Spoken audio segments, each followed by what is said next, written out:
Do you know what I love? What? I specifically love cob on the corn. What? Has nothing to do with today's episode. Mistakes were made. Oh my God. That flew right over my head. Those are the mistakes I always make. That was a good intro. Solid intro. Damn. Yeah, if you guys like that intro. I didn't even get it. Thank you. If you guys got it or you like that intro, make sure you guys smash the like button if you're on YouTube. Wow, 10 seconds in, already asking them for something. Bam. Bam. That's how I roll. That's how I do it. That's how we do it over here at ThreadTalk.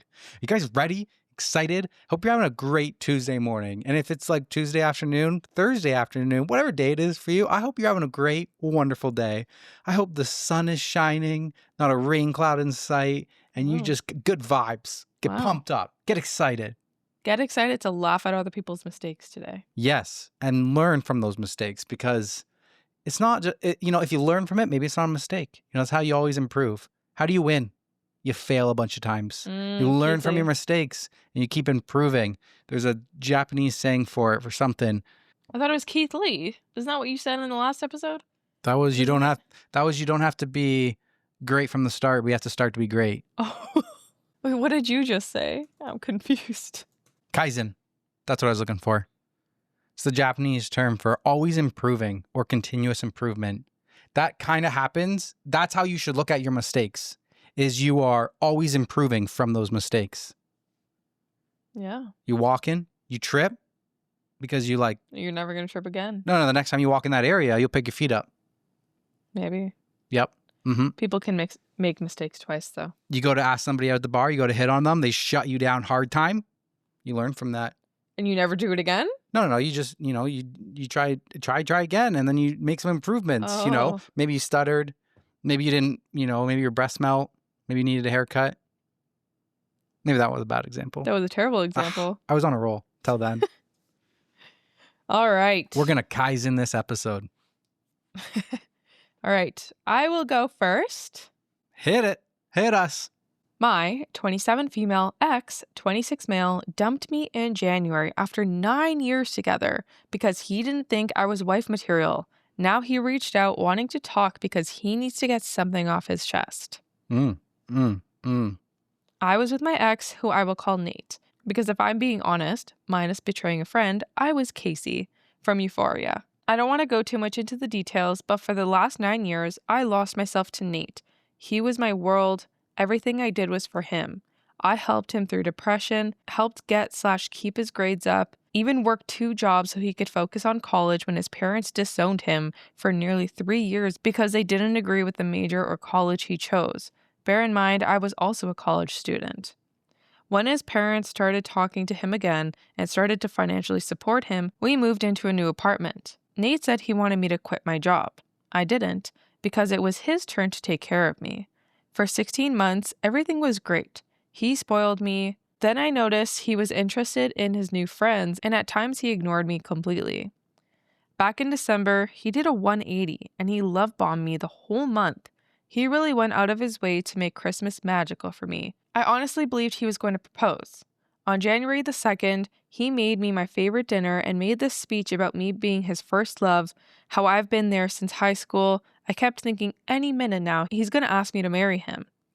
But no, he dumped me. As his speech went on, my world fell apart, and as much as he tried to sugarcoat it, he basically said, "You were a good girlfriend, but that's what you'll always be to me. A girlfriend. I don't see you as my wife or the mother of my children. Blah, blah, blah. You served your purpose. Now I don't need you anymore. Blah, blah, blah. I need someone on my level. You're a gold digger. I'll give you 30 days to move out." I couldn't speak, and he stared at me looking for a response. I think this lasted 20 minutes before he said he'd sleep in the guest room, then left. Strangely, I didn't cry or get angry. I just ordered cardboard boxes online, then went to bed. The next day, I waited for him to leave the apartment before I left my room. Then I called my boss and asked if I could transfer anywhere. She told me there wasn't anything, but if something came up in my department, she'd consider me. I then reached out to everyone I knew that wasn't also Nate's friend for a place to stay, and my cousin invited me to stay in her spare room for as long as I needed, and I could move in straight away, so that was amazing. In the 4 days it took me to pack my stuff up and move out, I didn't see or speak to Nate. I doubt he even noticed. I didn't trust myself at the time to ignore the "you up" text, so I blocked him and everyone close to him. Even changed my number/email to make sure he couldn't reach me. The first night at my cousin's was the night everything hit me. I think I cried every night the first month. I honestly felt like shit. I thought about what Nate said over and over again. It made me feel so low, like I was nothing. He only stayed with me because I was just there. But thankfully, my cousin sent for my mom, other cousins, and real friends to give me an intervention, which I badly needed. I believe that first month, I wouldn't have made it without all my cousins. I'm still healing and waiting on the job transfer because I feel like if I'm not in the same city as Nate and I have a place of my own, the fresh start would do me a world of good. I thought by now I'd be a distant memory for Nate, but shockingly, he sent flowers to my job today for my birthday, which was on Sunday. Apparently, he went to my parents' house looking for me too, and my mom admitted he's been before, dropping off stuff and tried to ask questions about me, but they told him to fuck off. The flowers came with a card saying, "Dear Casey, happy belated birthday. I've been thinking about you nonstop for the last few months, especially with how everything ended. I needed to get something off my chest that I feel will haunt me for the rest of my life if I didn't tell you this to your face. But now I have no way of contacting you. If it's possible, can we meet up in the near future? Nate." What could he want? What's haunting him that he needs to say it to my face? Everyone in my life is telling me to ignore him, but they hate him. I'm torn, but I can't lie. My curiosity is telling me to meet him to see what he wants. Has anyone been in my shoes or in Nate's? I feel like a lot of people have been in her shoes before, and, she's going to meet up with him. They're going to meet up with him. Everybody's curiosity always gets the better of them. Curiosity killed the cat. It's an expression for a reason. I feel like we read a similar story where she's like, my ex gave me the reason for why he broke up with me, and she was not happy with it. So I feel like you're never going to be happy with it, but you're going to go. You know you are. That's a mistake that's about to be made. It's human nature, I feel like, to just want to know, obviously. You want answers. Yeah, of course. It's human nature to want closure too, because it did end abruptly. This wasn't expected on her end, so. It never ends up giving you the closure you expected to, though. Yeah. He'll give you a little bit of hope, and then you're going to hang on to that, and it's just going to be this vicious cycle of toxicity. You got to go, on guard. You're ready to mess some people up, ready to just give it back to them. You're just ready to shred them. Don't go there and being like, hey, hope he likes me. You be there I'm gonna fuck him up. Yeah, I'm gonna give him. I'm gonna tear a strip off him. Top comment. Not gonna lie, I didn't read all that. I just wanted to say, just because he needs to say something doesn't mean you need to hear it.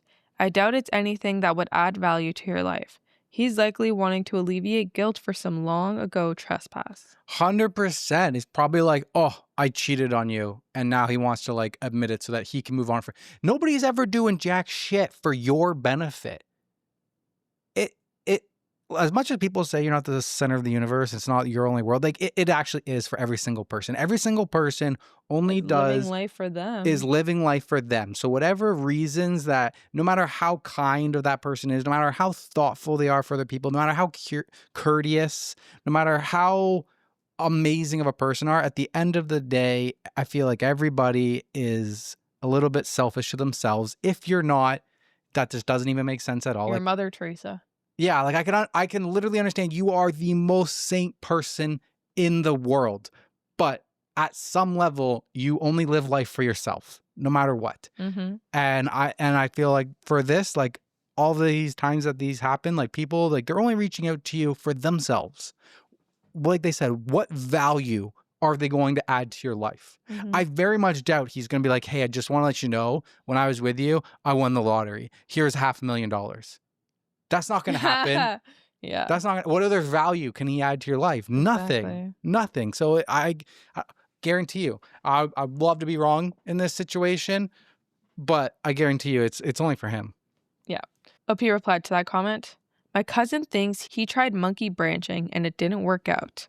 Monkey branching means he was already emotionally connecting, at least, with someone else before breaking up with me.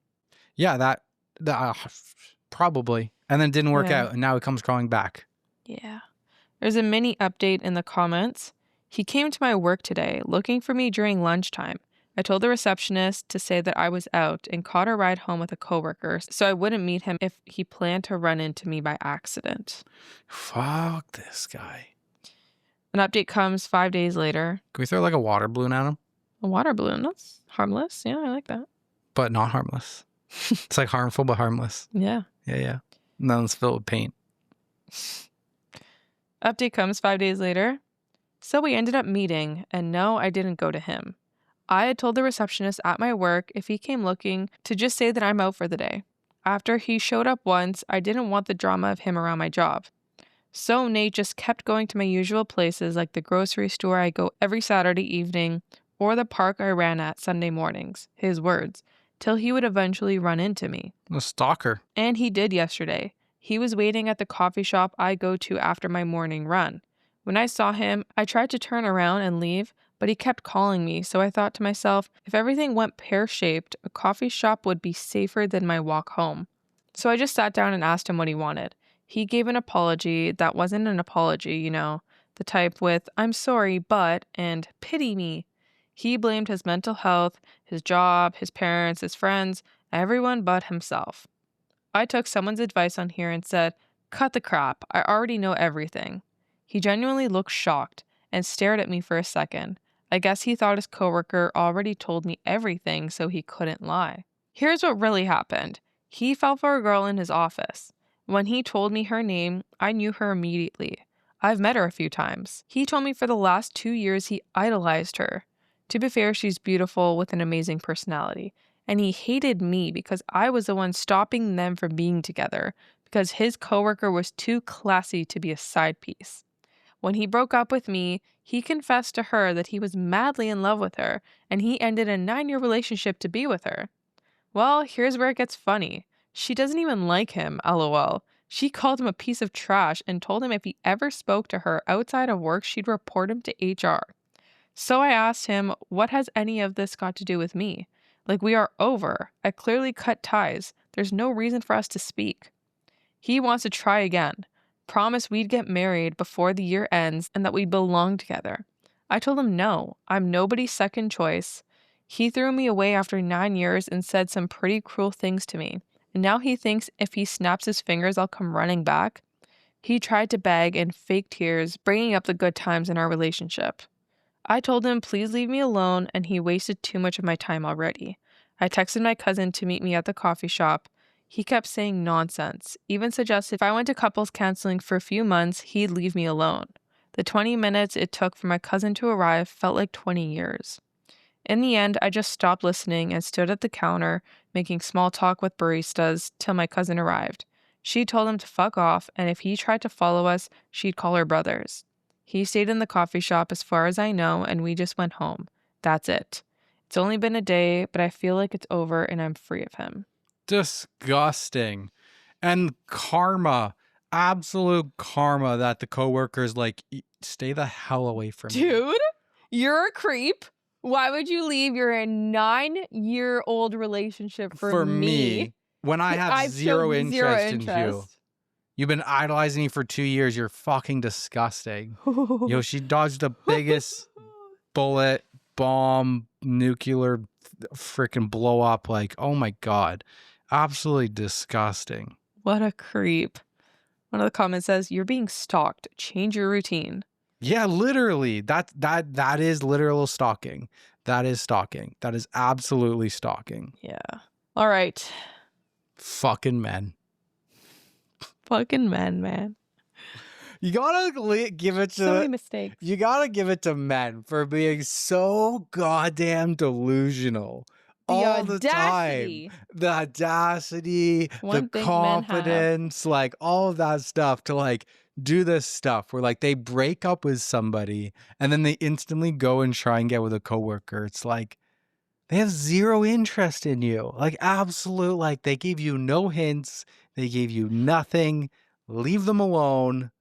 Oh my God. So much self-awareness. How do you do life? lacking all of the self-awareness. Like, I just don't know how you function as a human being. I feel like they go through, like, they have like a blissful like filter lens on, like, Yeah. like, you're like playing a game and it, like, I don't know, just looks a certain way. There's like a filter, like Instagram, like you put the filter on. I just feel like their shades of colors are a different color because they got like a la filter rolling through the back of their eyes. Literally. They're just seeing everything sparkling and they're just like, oh, I'm top shit. I'm the most amazing person ever. Yep. Crazy. Only reach out to me if you dump me because dump. It's gonna be divorce. Not yet. Right now it's dump. In 3 days. Sure. If you divorce me for a coworker after we get to 9 years, only ever reach out to me again if you plan to give me money.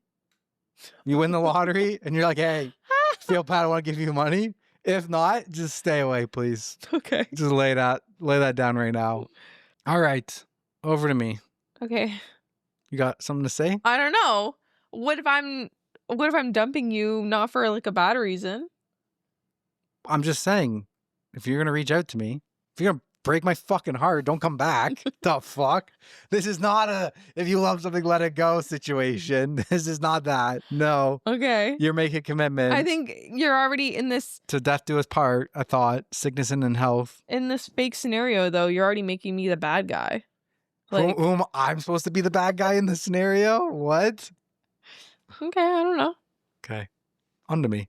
Yeah. Am I the asshole for considering breaking up with my fiance because he ran away when we were being attacked? Oh, we've heard something like this. My fiance, 24 male, and I, 24 female, have been dating for 6 years. He proposed to me a few months ago, which was the happiest moment of my life. We set our wedding date for this December. However, after what happened last night, I'm seriously considering breaking up with my fiance, and I'm unsure if I am an asshole. My fiance, my brother, and I were all walking back to our car from dinner at a nice restaurant. The car was parked pretty far away as the place was packed, so we had to walk quite some distance. It was late at night, and as we were walking, a person in a bike came to the side of us, stopped us, and demanded we give everything we had. My fiance panicked and just ran away. But my brother, after talking to the man for a couple of minutes, just attacked the man, and long story short, my brother beat him up. The man had no weapon, it was just a fake gun. I called my fiance after that and told him everything was fine, and that we would pick him up. My fiance still seemed a bit shaken, but I explained to him everything was alright, and my fiance thanked my brother a lot. However, I just felt extremely weird, and sort of disappointed that my fiance just ran away. I understand it was his natural instinct, but just seeing my brother take the attacker down, and in comparison to my fiance just running away, I just feel like I lost a lot of love for my fiance after last night. I spoke with my brother this morning to get his opinion, and he said I should still give my fiance a chance, and that my fiance loves me.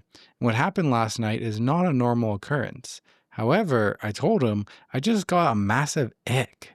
I don't think this ick will ever go away. Am I the asshole?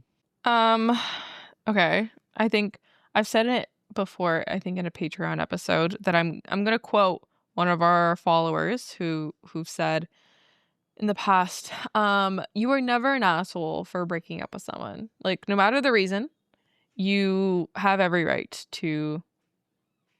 What? It's kind of funny. Why? It's ironic. Why? No, just finish your train of thought and then I'll tell you. No, tell me now. I can't. Just finish your train of thought. That's all I had to say. Well, I'll do it real quick. I feel like I stopped it, but let's go back to your story. Are you saying he was not the asshole for breaking up with her? He's the asshole for thinking that he could go back. Are you saying that he was not an asshole for breaking up with her? Because if you bring that logic side by side, he broke up with her. I think we all agree he was a piece of shit, an asshole. But you can never be an asshole for breaking up with someone. I think we found the line. Okay. Maybe there's a flaw in that. Yeah, a little bit. Like it's you know what I mean though. I do. It's really good logic. Something like this, like you got the ick. For sure. And you can break up with him. Like that is within your rights too. Yeah, whatever like small thing, like you don't like how he eats yogurt, whatever. No big deal. The way in the last story that the guy went about it was asshole-ish. It was disrespectful. Yeah. This is different. This is like she's genuinely like starting to lose feelings. Yeah, no, I know. It's just The other guy could have lost feelings and could have went about it in a totally different way. Like not saying you served your purpose and like move on. That's asshole. Like and then come back begging and say, "Oh, I wanted to leave you for." No, I meant that's what he probably sounded like to her. No, I didn't mean to do that to you. I meant that you said like he came back and he was like blah blah blah. Yes, I fucked that up. Yeah, I don't know. I think there is like a little bit of a line there, I guess. I don't know. I was agreeing with you. I think you don't need any reason to break up with somebody. But then I was like, damn, in your situation, he was the asshole for how he broke up with her. Yeah. All right. Okay, no, I have more thoughts. I asked you to finish your thoughts and you said my thoughts were done. No, on that point. Oh, okay. Now, we've had a couple stories like this, and I still stand by my thought process of like, yes, it was fight or flight for him, and he flew. Yeah. And I don't think there's anything wrong with that. Like, to me, I know we've had conversations where like men feel like they should, or even like women see men as like their protectors and everything. But like, if it were me, like, I cannot say with my full chest that I will be there to like defend you. Like I Are you the runner? Is that what you're admitting? I don't know. I've never been in a situation before. I don't actually know what my instinct would be. Okay. But I wouldn't. If you were to run, I don't think I would see you differently. Like it just wouldn't bother me. It's okay that it bothers her. I would see myself differently. And that's fine. Like that's the standard that you hold for yourself. I'll pick you up and we'll run together. Thank you. I appreciate that. I'll try to do the same. But I just like, for me as the person who like, this is me just personally, it wouldn't bother me, but I can understand that it would bother other people. It'd bother me. Yeah. It would bother myself if I did it, but it would also bother me if I was like out with the boys and this happened to a group of us and one of them just ran off. That would bother me. Be like, bro, we're supposed to have each other's backs. Interesting. When you go out to the club with your friends, you would expect that your group of friends is going to have your back. That's my expectation.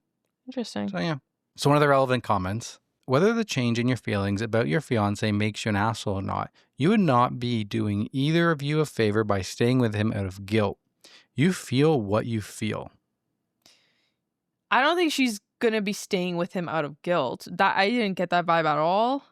I think she would be staying because of all of the love that she has for him and like all the time that they spent together. It's not out of guilt. Okay, let me ask you this. At the end, she says, however, I told him I just got a massive ick, and I don't think this ick will ever go away. I think you need to give it time. You're right. I was like, okay, if it just gave you the ick. Yeah. I mean, everybody's ick is like described a little bit differently, but the way that I see it, it's like, it's not like deal breaker or anything. Yeah. But if it just gave you like my version of the ick, it's like, well, why don't you like give us some time? If you were like genuinely deeply disappointed that he didn't stand up to protect you and you're worried and concerned about the next time a similar situation happens when your brother's not there, then okay. But everybody reacts differently to an apparent gun in their face. But let me ask you, I think you've made the ick comment about me before. Like, what were those situations where I gave you the ick that apparently was not ending relationship ick worthy? Sometimes while we're filming this podcast and you're mid-sentence, you burp.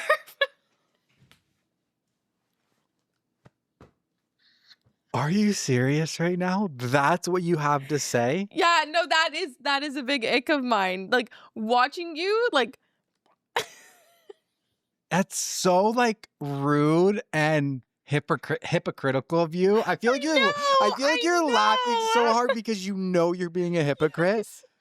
I know. And I know. I feel like because you said that, I have full rights for my 100%. comeback to let the audience now know They know I burp. I've already said this. That Teresa will be mid-sentence and she will, she says it like I say it mid-sentence. No, I will finish my sentence. I'll turn my head to the side and I'll let like a little throat burpee go there.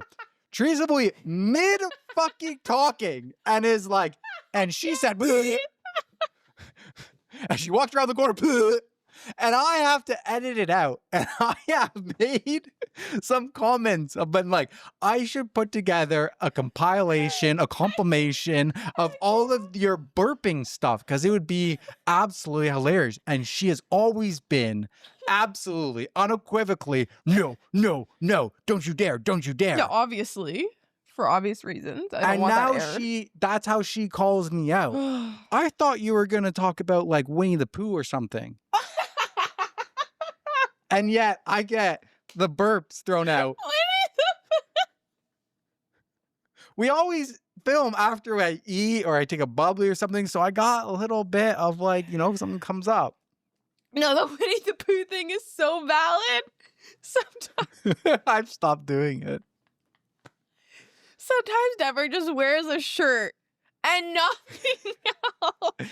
Not really, though. No. Okay, but even if it's for seconds. It's for a second. Like, I just happen to choose to get the shirt first before I go to the pants. And we're getting dressed at the same time. She looks over and she's like, I just got the ick. I'm like, what is the ick? I don't understand. What is this word ick? What is this? Oh my God. That was the first time I think you told me about it. Yeah, I probably. Oh my gosh. Yeah, the Winnie the Pooh one is because he only wears a shirt, but in the cartoon he doesn't have genitals. So yeah, genitals. So that's why everything is making me laugh right now. I don't know. That's why Winnie the Pooh looks fine with just a shirt. Yes, he doesn't I know. have a dong hanging around, flapping side to side. Okay. Oh my God. Okay. Whew. All right. There's an update. I have broken up with my fiance. I did it this quick because it was not. Oh wait, why did I just cheer that? You cheered that she broke up Why with did I cheer that? No, I'm like That's so used rude. to cheering it on. That they break up? Yeah, Wow. I'm usually on board for the breakups, but I think. damn, Teresa, no, I'm actually sad about this. do you think that you're such a strong advocator for breakup because you are some way, some form living vicariously through the breakup people because we're never going to break up. So you never get to have like I broke up with somebody. So when somebody else breaks up with somebody, you're like, woo. I actually don't think so. I think you'll it's never... because there's a lot of pieces of shit out there. Okay. That's why I wasn't sure if it was because you'll never do that yourself. So no, I don't have a desire to do that. So I have my fingers crossed over here. I'm hoping. It wouldn't be a breakup. It would be a divorce. When I got my tarot card reading today at work, oh, I was like, wait, you did that? Oh, did I tell you? Because we did that when a while ago. You're having 2 kids. I'm having 3 kids. Yeah, it wasn't that deep. It was just like a little, like a free one, and they just had cards. Oh, so wait. When you pay for the tarot card reading, they're more accurate? No, I actually don't think what we did was tarot card. Was it? Yeah, I don't know. Maybe. No idea. But the first thing I said was, I hope it doesn't say divorce. It didn't. Bad. And then the second thing, I was like, I hope it doesn't say death. And she was like, there is a death card in there. Damn, I thought the second thing was going to be like, I hope there isn't kids. No, I fear death more than I do kids. I mean, I think that's part of the same thing. We babysit Andrew the other day. That's. No, I meant for you. Like you fear pregnancy, like death during pregnancy with the kids. Oh, I see what you mean. That's okay. Okay, let me finish this. Okay. Yeah. I did this quick because it was not fair to him or me to keep this relationship just stringing along. Yes, I loved him a lot. I will always cherish the memories I had with him. But after the incident last night, I just don't have the same love for him anymore. And I don't think I ever will.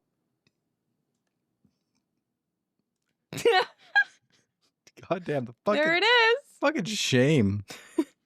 To be clear, I don't blame him for what he did in running away. It was his natural instinct, and I completely understand that. But when my brother instinctively stepped in front of me to shield me from the attacker in comparison to my fiance just running away scared, it pretty much evaporated most, if not all, of my feelings for my fiance. I just learned about myself that one of my love languages is safety and security. I let my fiance know and I apologized. I told him I don't blame him at all for what happened the previous night. My fiance was devastated and he did cry a lot, but after some time, he understood my decision. I still feel really guilty about it because my fiance is kind and a sweet man, but it wouldn't be fair to him if my heart wasn't in it. He deserves to be in a relationship with someone who loves him for who he is, and I deserve to find someone who I wholly love. Damn. Yeah, everybody, to each their own. If she knew it was a deal breaker for her this early on, like, kudos to her for, not just being true to herself. And yeah, I personally don't see it that way, but I didn't live this experience, so. Right? Yeah. Poor guy. Not only did he get a gun put in his face and almost robbed, then boom, just break it up too after his reaction. Way to kick him while he's down. Like, fuck. Do you think This was a big mistake for him. Do you think he feels like it was a mistake? Or do you think he feels like, hey, it's okay. I'll find somebody one day who will love me for my flight response? Probably not. I would find that very, like, in unlikely. This moment, probably not. I feel it's unlikely that he would think that he didn't make a mistake. Yeah. Yeah, he's going to be beating himself up for this, probably for the rest of his life. As much as everybody in the comments is just like, oh, there's fight and flight, and you are who you are, and everybody loves who you are, and everything like that. And I'm like, that's all great. But do you think this guy feels that way? I doubt it. Yeah. I think this guy was probably hurting. Mm-hmm. I don't think he's thinking, well, one day I will find someone who'll love me for as I am. No, you don't think like that after a breakup. Not when you're the one who's getting broken up with. Yeah. And like, that's not just a breakup. Yeah.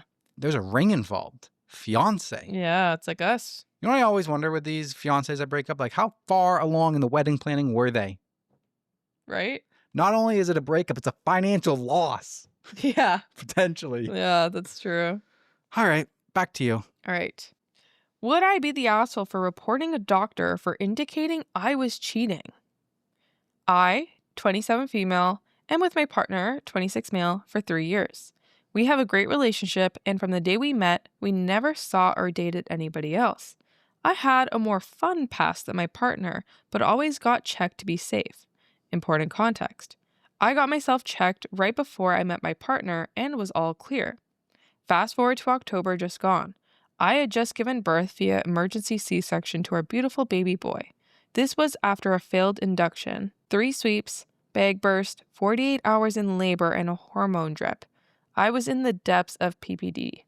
Not only the PPD, but my surgery went wrong, causing nerve damage in my arm and not being able to use it for 8 weeks after surgery.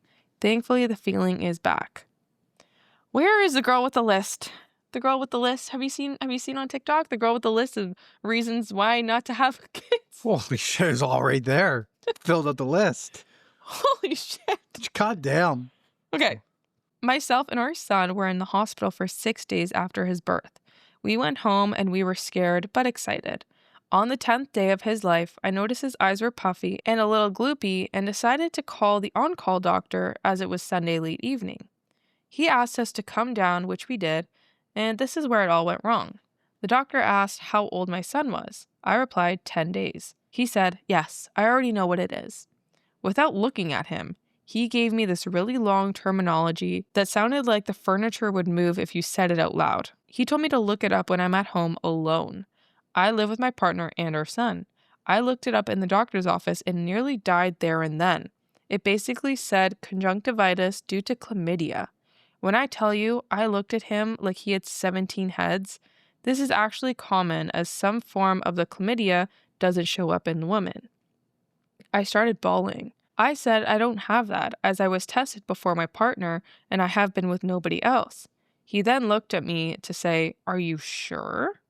If I wasn't crying so hard, only crying so hard because I thought I harmed my son, I genuinely would have slapped him. He looked at my partner with sympathy. I then said, I did not have a vaginal birth, so how could that have happened? This specific condition that is common, bearing in mind, had to be a vaginal birth. He fobbed off what I said. He basically blamed and shamed me for absolutely nothing. We left there and I got a home test kit from the hospital And ironically, would you believe, I was clean as was my partner. Then when we went to my child's actual pediatrician, he explained that was impossible as I had birth via C-section. He had conjunctivitis but bacterial. I wanted to ring back and give him a piece of my mind, calling him ignorant and inconsiderate to people and new mothers who already have a lot going on. My partner said I would be a bit of an asshole if I rang back to give him a lot of stick when I can just move on, whereas I think he needs to realize he has to listen and not shame people even if this does happen, never mind if it doesn't. Would I be the asshole to actually report him to the board for his attitude? No, I wouldn't even call him. Straight report. That's it. Yeah, I wouldn't even give him that decency to call him. Fuck to talk That's to like a you warning. Again? Yeah. No, straight to the board, just like you said. Like, I'd make a TikTok. blindside him. I'd make a TikTok with his name. Post his address online. His practice. I mean, I meant his home address, but work address. Yeah, that makes much more sense. Home address, dude. I was being sadistic. Jeez. Top comment. Yes, report him, but not for his attitude. Find out what the guidelines are that govern doctors where you live and use those to support and cite what he did wrong. A bad attitude is open to interpretation. Breaking a regulation is not. I'm very sorry this happened to you, but in my experience, things like this are better handled calmly than from a place of emotion, or you risk it being labeled as just your PPD. And no, you wouldn't be the asshole. Yeah. Also, make sure you get your boyfriend or partner in on that to make sure it's not just you on the complaint form. Yeah. Yeah, that's a good point. He made a big mistake assuming. That's such a unprofessional mistake. Very unprofessional, yeah. It's like he was being judgmental. Right? I feel like for doctors, there's multiple different reasons why something couldn't be happening. You're not an accountant. 2 + 2 doesn't equal 4 in doctor language. You know what I mean? Yeah. Something. It's black and white in accounting. It's gray in medical. Gray, yes. Lots of different symptoms could mean this, or I could think you'd have this, or it's looking like it's this. Yeah. But you don't have anything being absolute, except for probably broken bone x-rays, would probably be the most absolute thing in a doctor's line of profession. Everything else is a diagnosis. It's so unprofessional to be this is it, and that's it. And it's didn't even look at him either. Didn't even look at him first. You just you just heard what it is, and then yep, you cheated. Yep, chlamydia. Yeah. Or it's that's a huge mistake as a doctor. Yeah. I feel I would be going right hard. to a thing. Yeah. Even if it wasn't anything, it would be oh, you can only get this through doing X activity. Okay, well, I didn't do X activity. Well, this is the absolute only way. And then you go get a second opinion. You're well, you can give me this and this and this. Yeah. It's I'm going to report that guy. Rude. Yeah, you're done, buddy. You're done, bud. Why are you a doctor? This is the pharmacist story. Yeah. Goddamn. Yeah. All right. So many unprofessional people in the medical field. It's crazy. Yeah. Crazy. I guess they're everywhere. Sorry. I mean, unprofessional people I guess they are everywhere. They're just everywhere. Yeah. Bet you there's a lot of unprofessional accountants out there. I'm sure there are. Don't worry, your taxes are fine. And then you get audited, and where are they to defend you? They're gone. Well, it's not on us. It is on you. No, it's not. If I hire you to be my tax accountant. Yeah, you review it. Okay. What do you mean I review it? I give you all the numbers, and I'm like, hey, here's all my stuff. Here's my business. Do my taxes for me. And then they come back and the government audits me and they're like, hey, you need to explain your taxes. Okay, wait, are we talking... I need to go to my accountant and be like, hey... corporate or are we talking personal? Talking to anybody. No, because there is a difference. If you're... Okay. If you're doing someone's personal taxes, that's usually them giving you all of their information, all of their expenses, all their receipts, everything that they want to claim. Okay. So... if I've had it in when I worked in public accounting where people would say yes, I want to claim this, and it's okay, this it's not going to be approved. Okay. That's on them. That's not on us. So when the government comes and audits my accountant, I can't even get a hold of them for them to say, hey, I warned you about that piece. How do I know what the government is going through the audit, if it's the one thing that I said, hey, put it through, or if it's something else that the accountant They tell you put what somewhere it is. else. They tell you what the change is. And you're like, I have no idea. I need to speak to my accountant because I don't know why they did that. And the accountant is nowhere to be found. You got to be able to find the accountant. The accountant's got to be like, hey, I warned my customer about this. I don't know what to tell you. I mean, I could be wrong, but my understanding when working in public accounting was like we were not liable. I feel like there might be a difference between like liable and like, hey, like you should be like helping me. Well, yeah, that's literally our job. Like I paid you to do my taxes. Yeah. Did I not pay for you to like give some assistance for when I get audited?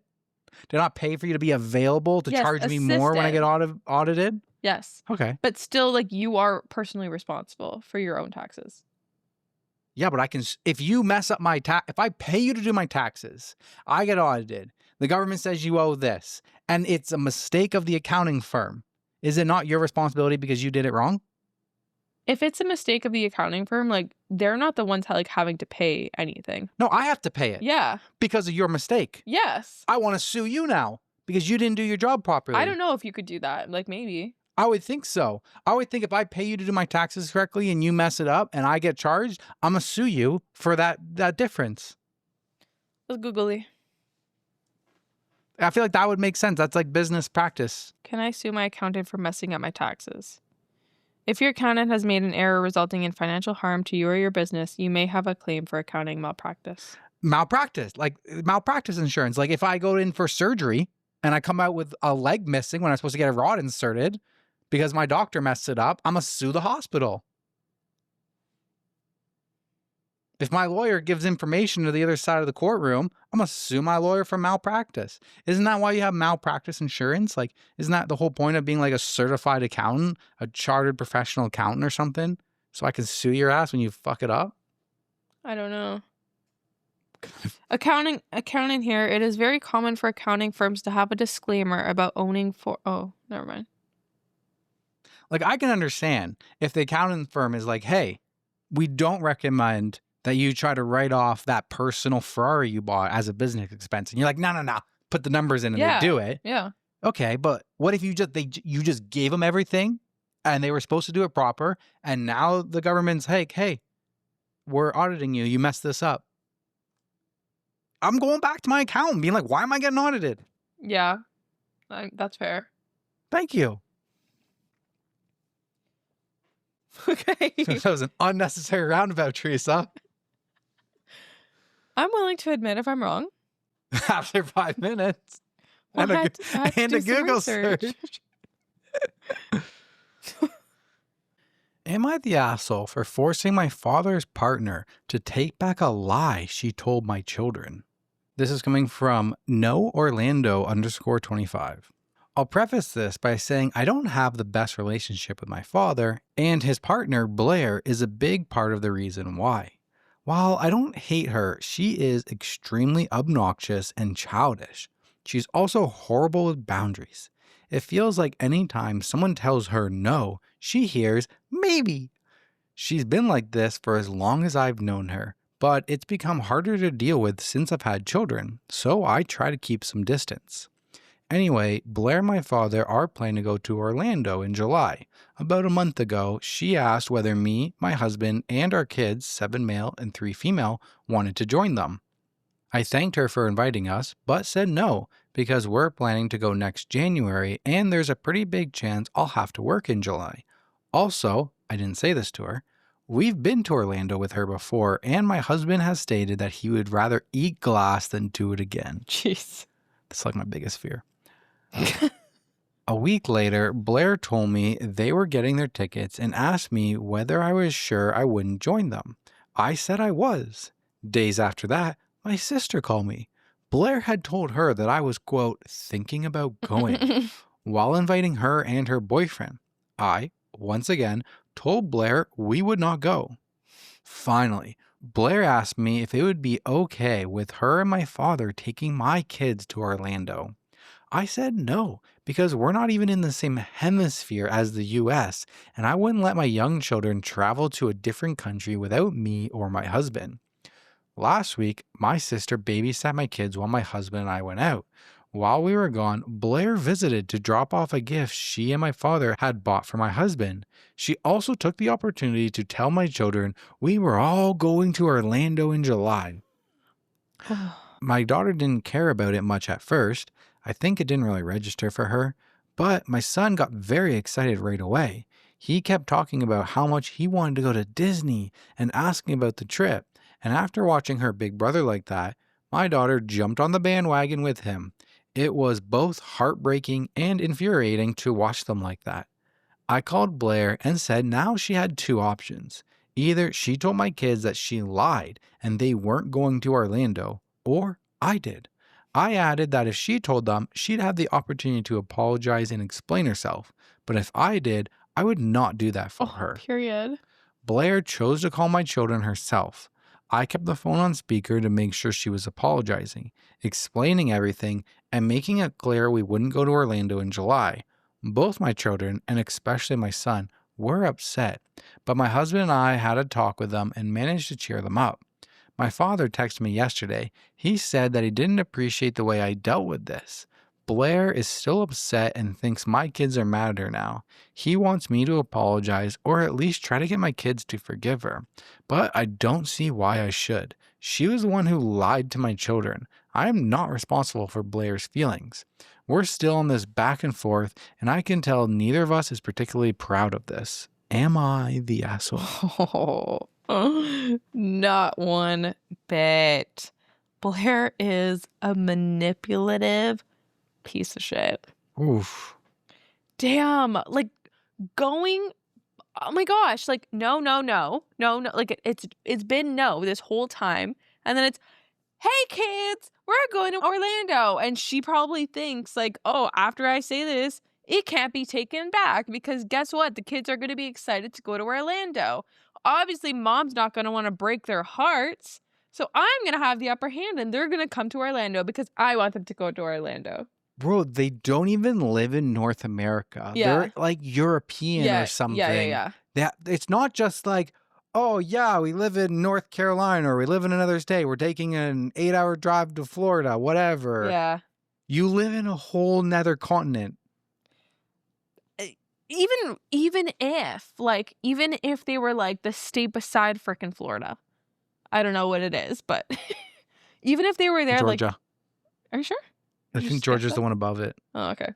I think I something's have no to the idea. left. It's not Texas. Texas is 2 over. Even if they were the state over, like, it literally doesn't matter. Like, the parents have the say. You, as a step grandparent, she's a step, right? Alabama is to the left. Okay, thank you. Georgia's above. This isn't her mom, right? No. Stepmom. Stepmom. So this is a step grandma. Yep. Girl, you have 0 foot in this race. 0 foot in this race? Was it foot in this race? Feet? 0 horses? 0 dogs Horse in this fight? Horse in this race. Yeah. Foot in this race? Did I just make that up? Oh, I feel like I've said that before. Yeah, I don't think you corrected me. That was really confusing. Maybe. I feel like I've been saying that. Jeez. We say a lot of Weird things. not weird, wrong things. I can't even think of the word. Was that a mistake you made? That was a mistake. That was a mistake you made. How ironic. Yeah, no, this is insane. Like, you're just gonna manipulate. But how could you do that to a 7 and a 3-year-old? How could you like get them hyped like that? She definitely didn't think that OP would Say make no. her do this. She's like, oh, I got the upper hand now. I know how to win. Yeah. I'm gonna win this situation. She was definitely asking, not asking for forgiveness. Sorry. Begging for forgiveness, not asking for permission. Asking for permission, begging for forgiveness. Exactly. I think she did both. She asked well, and when got she didn't told like no her answer, too many times, and then she's like, "Well, I'll just beg for forgiveness after." That's messed up to do that to the kids. Like, it's okay. Like you're still a piece of shit if you try to go with like that tactic on other situations of like the begging for forgiveness and not asking for permission in certain situations. You can end up being, kind of a dick. But to do that to kids, wildly messed up. Yeah. Wildly inappropriate. Yeah. Top comment. Not the asshole. Well, she did lie to your kids after repeatedly being told you were not going. yeah, That's it. that's it. So there's an update. Oh. Comes in 8 days later. Oh, I see why the username is No Orlando. Yeah. That's funny.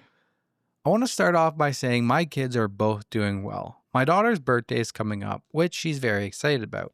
My son is also doing better, but he's still a little upset. A few days after my first post, I was tucking him in when he asked me why Blair had been mean to them. There was no way to answer that question that felt fair to my children. She lied to them because she wanted to. She did what she did to manipulate us.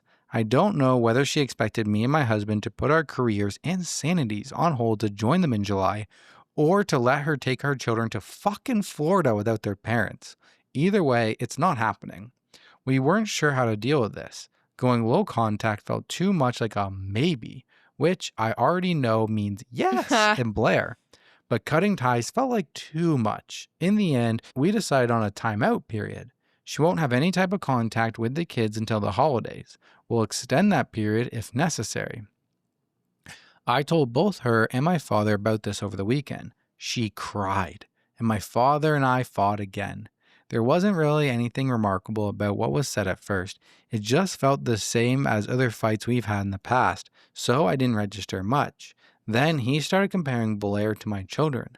One of the things he said was, when kids are excited about something, it's fine, but when Blair is, you have to rain on it. What? Well, that really pissed me off.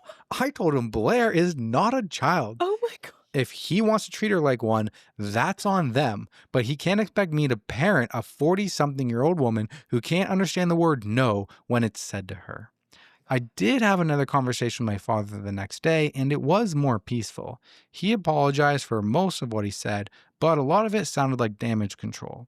I told him we needed some space. We're not cutting ties, but we'll probably have less contact for a while. In retrospect, I think I wrote that original post because I couldn't understand where Blair was coming from. Now I realize I don't have to. I've been tolerating Blair's behavior for years, but I can't allow my kids to be affected by it again. I think I explained my family mostly well in the comments last time, but feel free to ask me whatever you want to know. Thank you for your reassurances. When kids are excited about something, it's fine. But when Blair is, you have to rain on it. Oh my God. That is such an absurd statement to say. Yes, because she's not a child. Like, it's like, the answer is right there. It's staring you right in the face. She is not a child. That point blank period, like, that is it. It's like, it's giving like a jealous partner when like you're like, oh, you're spending so much time with the kids and you're, I don't know, like you gave him a lollipop and not me as like a fucking adult. Right? Like, that's, I don't know, that was probably a bad example, but like, it's like, yeah, they're children. They're supposed to be babied because they're children. Guess what? Adults are not supposed to be. They only get to be babied. children once. Yes. Oh my God. Top comment. Good job at putting up boundaries and enforcing them. My mother-in-law had about 4 to 5 years of time out. My oldest is only 7. Some people never learn. And OP replies and says, wouldn't be surprised if we ended up not seeing Blair until after our trip next year. Yeah, that's only a few months away, she said. It's July now, and then they're going in January. So yeah. Well, I mean, it's May. It's May now. May, but yeah. Yeah, this one was posted, the update was posted 2 days ago. Jeez. All right, back to you. Today I fucked up by bringing homemade brownies to work, and my colleagues thought they were special brownies. I've been on a baking kick lately after watching way too many food shows. Dangerous hobby, I know. Since I had a pay raise the past month, I decided to splurge on some fancy chocolate and other high-quality ingredients to make what I thought would be the world's most impressive brownies. The recipe called for this special dark chocolate that has this really intense, almost bitter taste that I personally love. I spent hours making these things perfect. Fudgy center, crackly on top, the whole deal. I brought them to work, put them in the break room with a little help yourself note, and went about my day feeling like a domestic god. About an hour later, I started noticing people whispering and looking in my direction. Then my manager pulled me into a conference room looking super concerned. Turns out everyone thought I had brought in special brownies because, 1, they tasted weird and intense. It's just the fancy chocolate. 2, one guy claimed he felt different after eating 3, probably just the sugar rush. And 3, I had recently mentioned being stressed and needing a vacation. HR got involved. They were talking about drug testing. Someone almost called the police. I had to explain in excruciating detail about my fancy chocolate purchase and even pulled up the receipt of my baking app to prove I just bought regular baking ingredients. The worst part, they threw away the rest of my brownies that cost me like $80 to make. Oh my God. So that's like placebo effect. Like, oh, Yeah. I'm gonna feel good. It's like that girl that was drunk off The no drunk, alcohol. Yeah, that's funny. I mean, no good deed goes unpunished. Like, goddamn. Right? She tries to do a good thing, splurges $80 on brownies. Okay, explain to me why you'd want to give that to your coworkers. Well, she probably valued them. I don't know. Now she doesn't. That could have lasted you like 2 weeks. Some people are 2 just days kind. if you're me. Selfless. Yeah, I guess. Not me. Jeez. But like, You do a nice you don't bake for thing. anybody. I don't bake. Yeah, I know. But even if I did bake, I'm gonna be begging for their asses. Not work. Fuck that. But like, you do a nice thing, you bring in some brownies, and someone accuses you of that. I'd just be looking at them like, I know. are you dumb? Like, no, actually. Like, actually, are you dumb? Like, are you actually dumb? Like, are you stupid? Oh, you stupid, buddy. Because there's just brownies. Like, I shouldn't have to prove myself. Like, They're not why special would brownies. I bring Why in? would I bring in weed brownies? Like, actually. Like, you realize this is work. We don't work in a weed store, like a pop shop or whatever. Like, we're not. I'm picturing this as like, you know, like professional fluorescent lights in the office and like office floor, cubicles. Yeah, it's like the middle lunchroom and stuff. Yeah. Like, okay. So weird. Also to follow up on like your coworker comment, my coworkers did such a nice thing for me today. Yeah, and I just want to bring it up. That's wild. They, because we're batching, and at the time we're filming this, we have not gotten married yet. It's May 15th when we're filming this, so we haven't left for our vacation.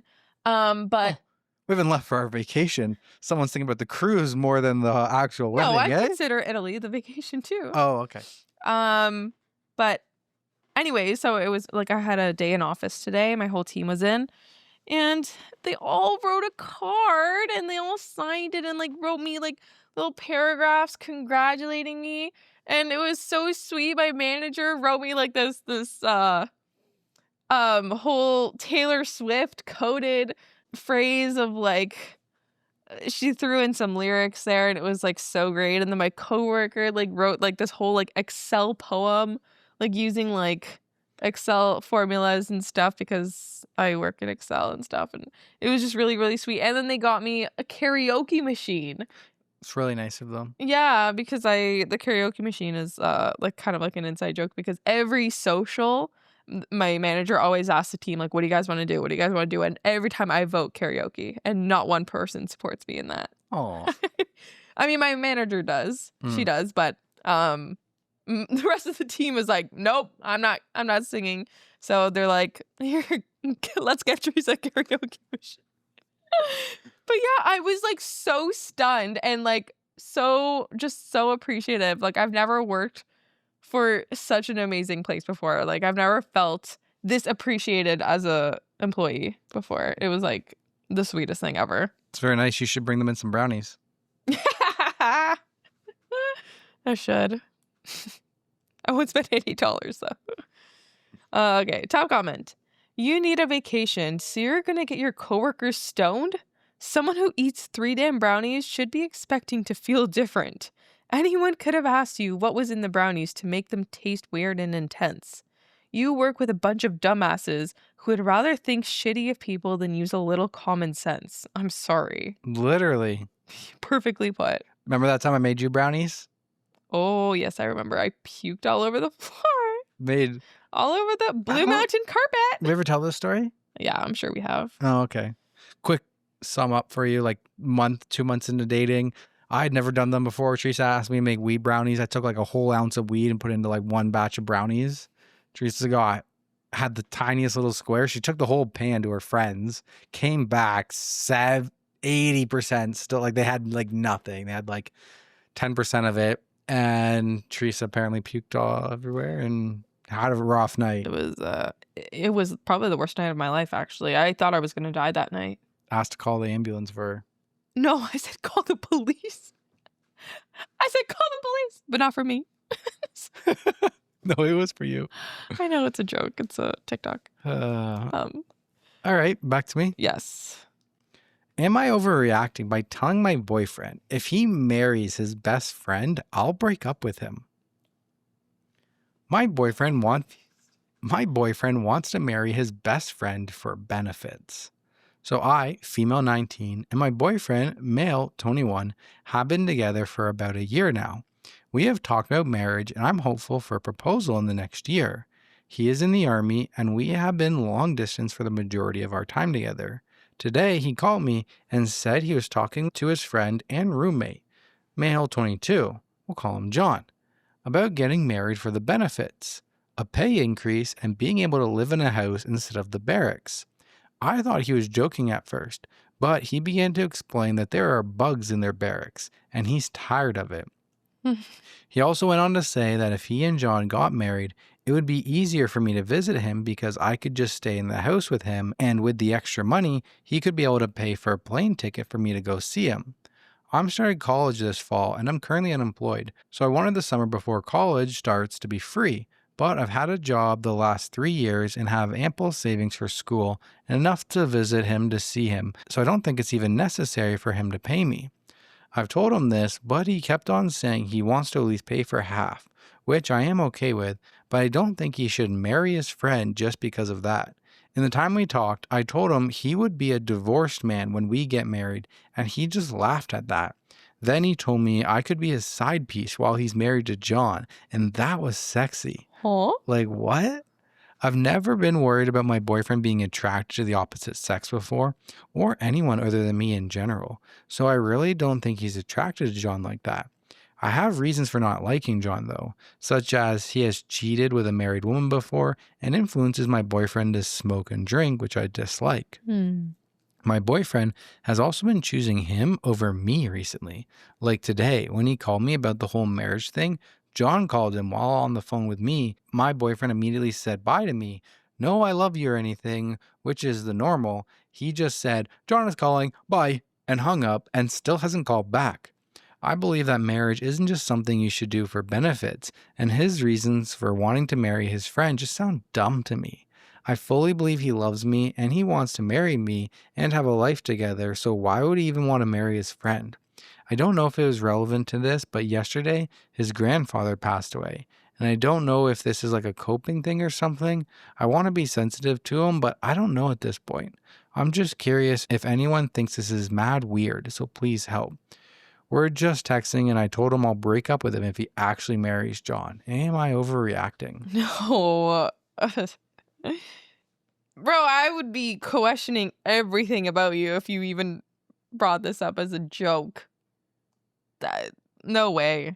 No way. Like, he cannot think that she would just be okay with this. Yeah. Right? Like, why is that? What, for the reason that they have bed bugs? What is that the reason? Like, the benefit, like, is that the benefit here? I don't know. Top comment says he's gay, but there's nothing wrong with that. And OP replies and says, there is something wrong if he doesn't tell me, cheats on me, or marries a man in the name of benefits. Someone replies and says, he's cheating on you now. You are his cover. He's dating you so that he doesn't have to come out of the closet yet. Go low contact with him. Keep calls short. Tell him, bye, John's calling. Let him drift away. Send John a message. He's all yours. I think that I got that vibe too. Like, she was kind of like his fake girlfriend, like a cover, like they said.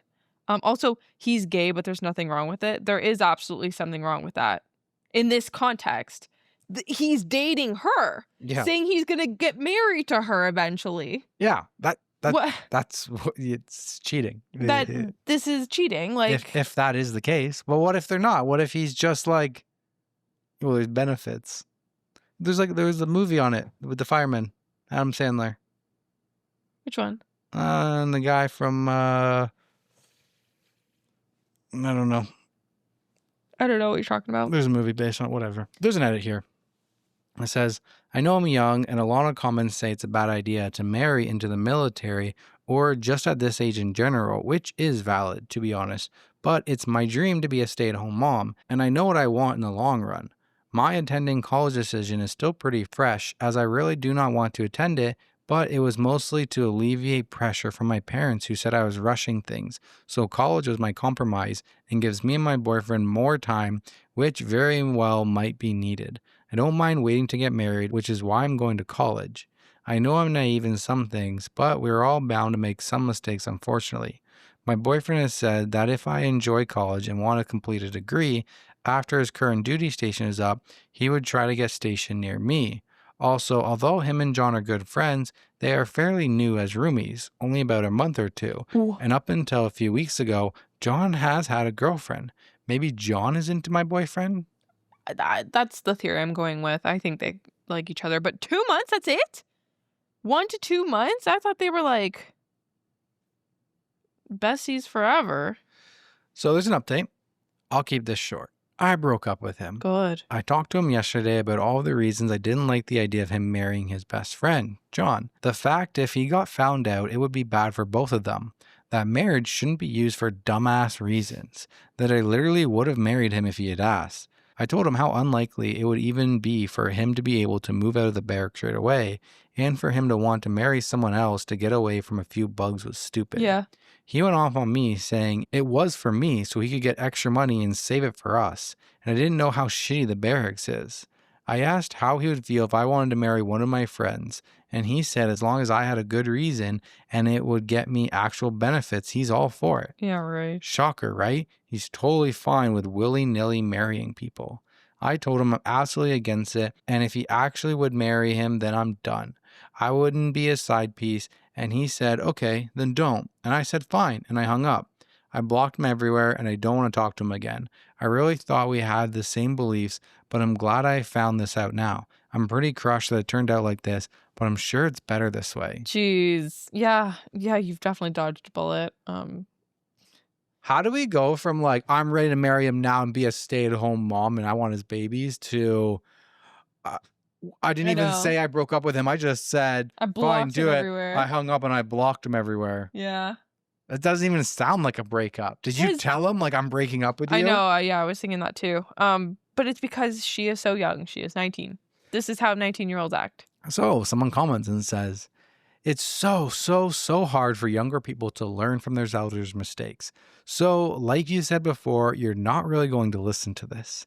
You're 19. You think you know what you want, just like my sister did when she was 19. She married her military boyfriend that she had known for only about a year. But like you, she had only spent a few months with him, never lived with him.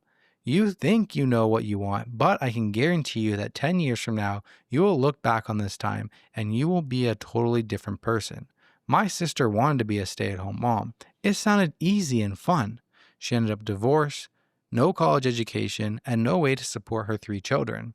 Her husband was a typical military alpha dude. He cheated on her multiple times when overseas. He is now married again, and him and his new wife have called the cops on each other no less than a dozen times. They're alcoholics and beat each other. They never learned from their early adult experiences. They just simmered in them. My sister has had to raise her 3 girls on her own with no education. I just got married a month back to the love of my life. In 6 years, we haven't fought once, argued once, called each other names once. You want to know why? Because I learned from my early on relationships. I dated dozens of people. I lived with 3 of them. One for over 5 years. Whoa. I never got married because after the honeymoon period, my relationships always turned to shit.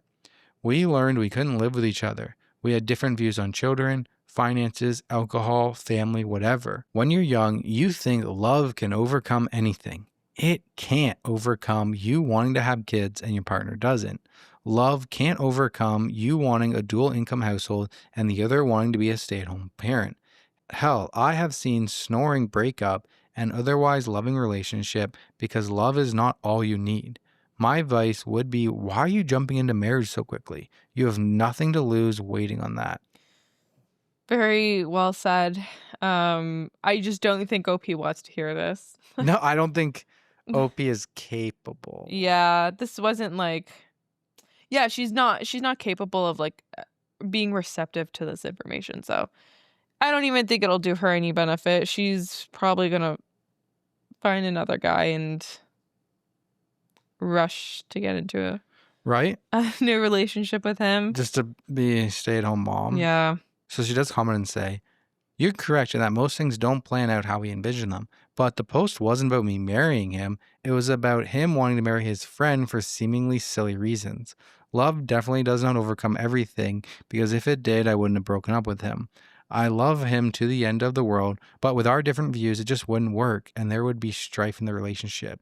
Even with her response, Yeah. it's like, I feel like you're missing the plot. You actually didn't even break up with him. You said you loved him to the end of the world, and you just hung up on him and blocked him. I don't think you know what love is. Love is communication. That's it? I mean, like, that's all it is? I mean, if you had to sum it down to like one thing, you could kind of say like, it's communication, no?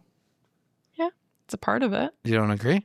I mean, I just thought you were going to go on with like a list of things. But no, I was trying to keep it like just short. Love is communication. Yeah. Okay. Yeah. All right. Back to me. Okay. Which one should I do? Which one should I do?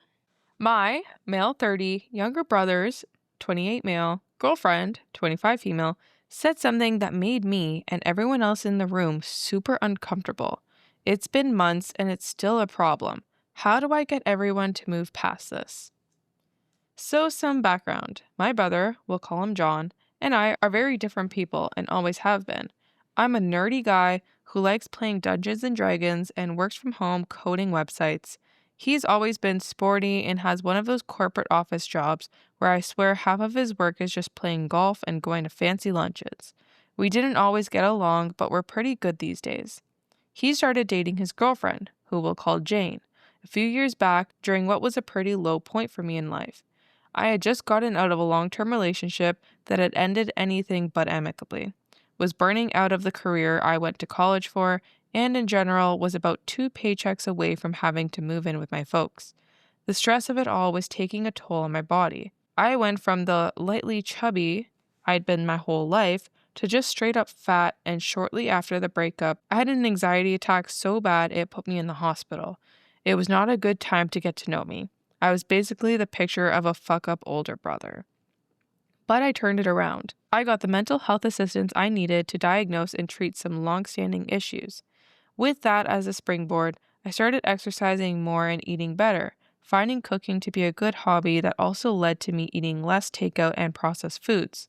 I'm still on Adenos, still got a bit of a tummy, but I'm much stronger and feel better. I was able to quit my job and find a new one in a field that I never considered, but that I found I loved enough that I'm going back to school to work on a PhD in the fall so I can pursue it in a greater extent. And finally, I'm starting dating again. Someone, we'll call her Flo, who was a better match for me than my ex. Which all brings us to the night things went wrong.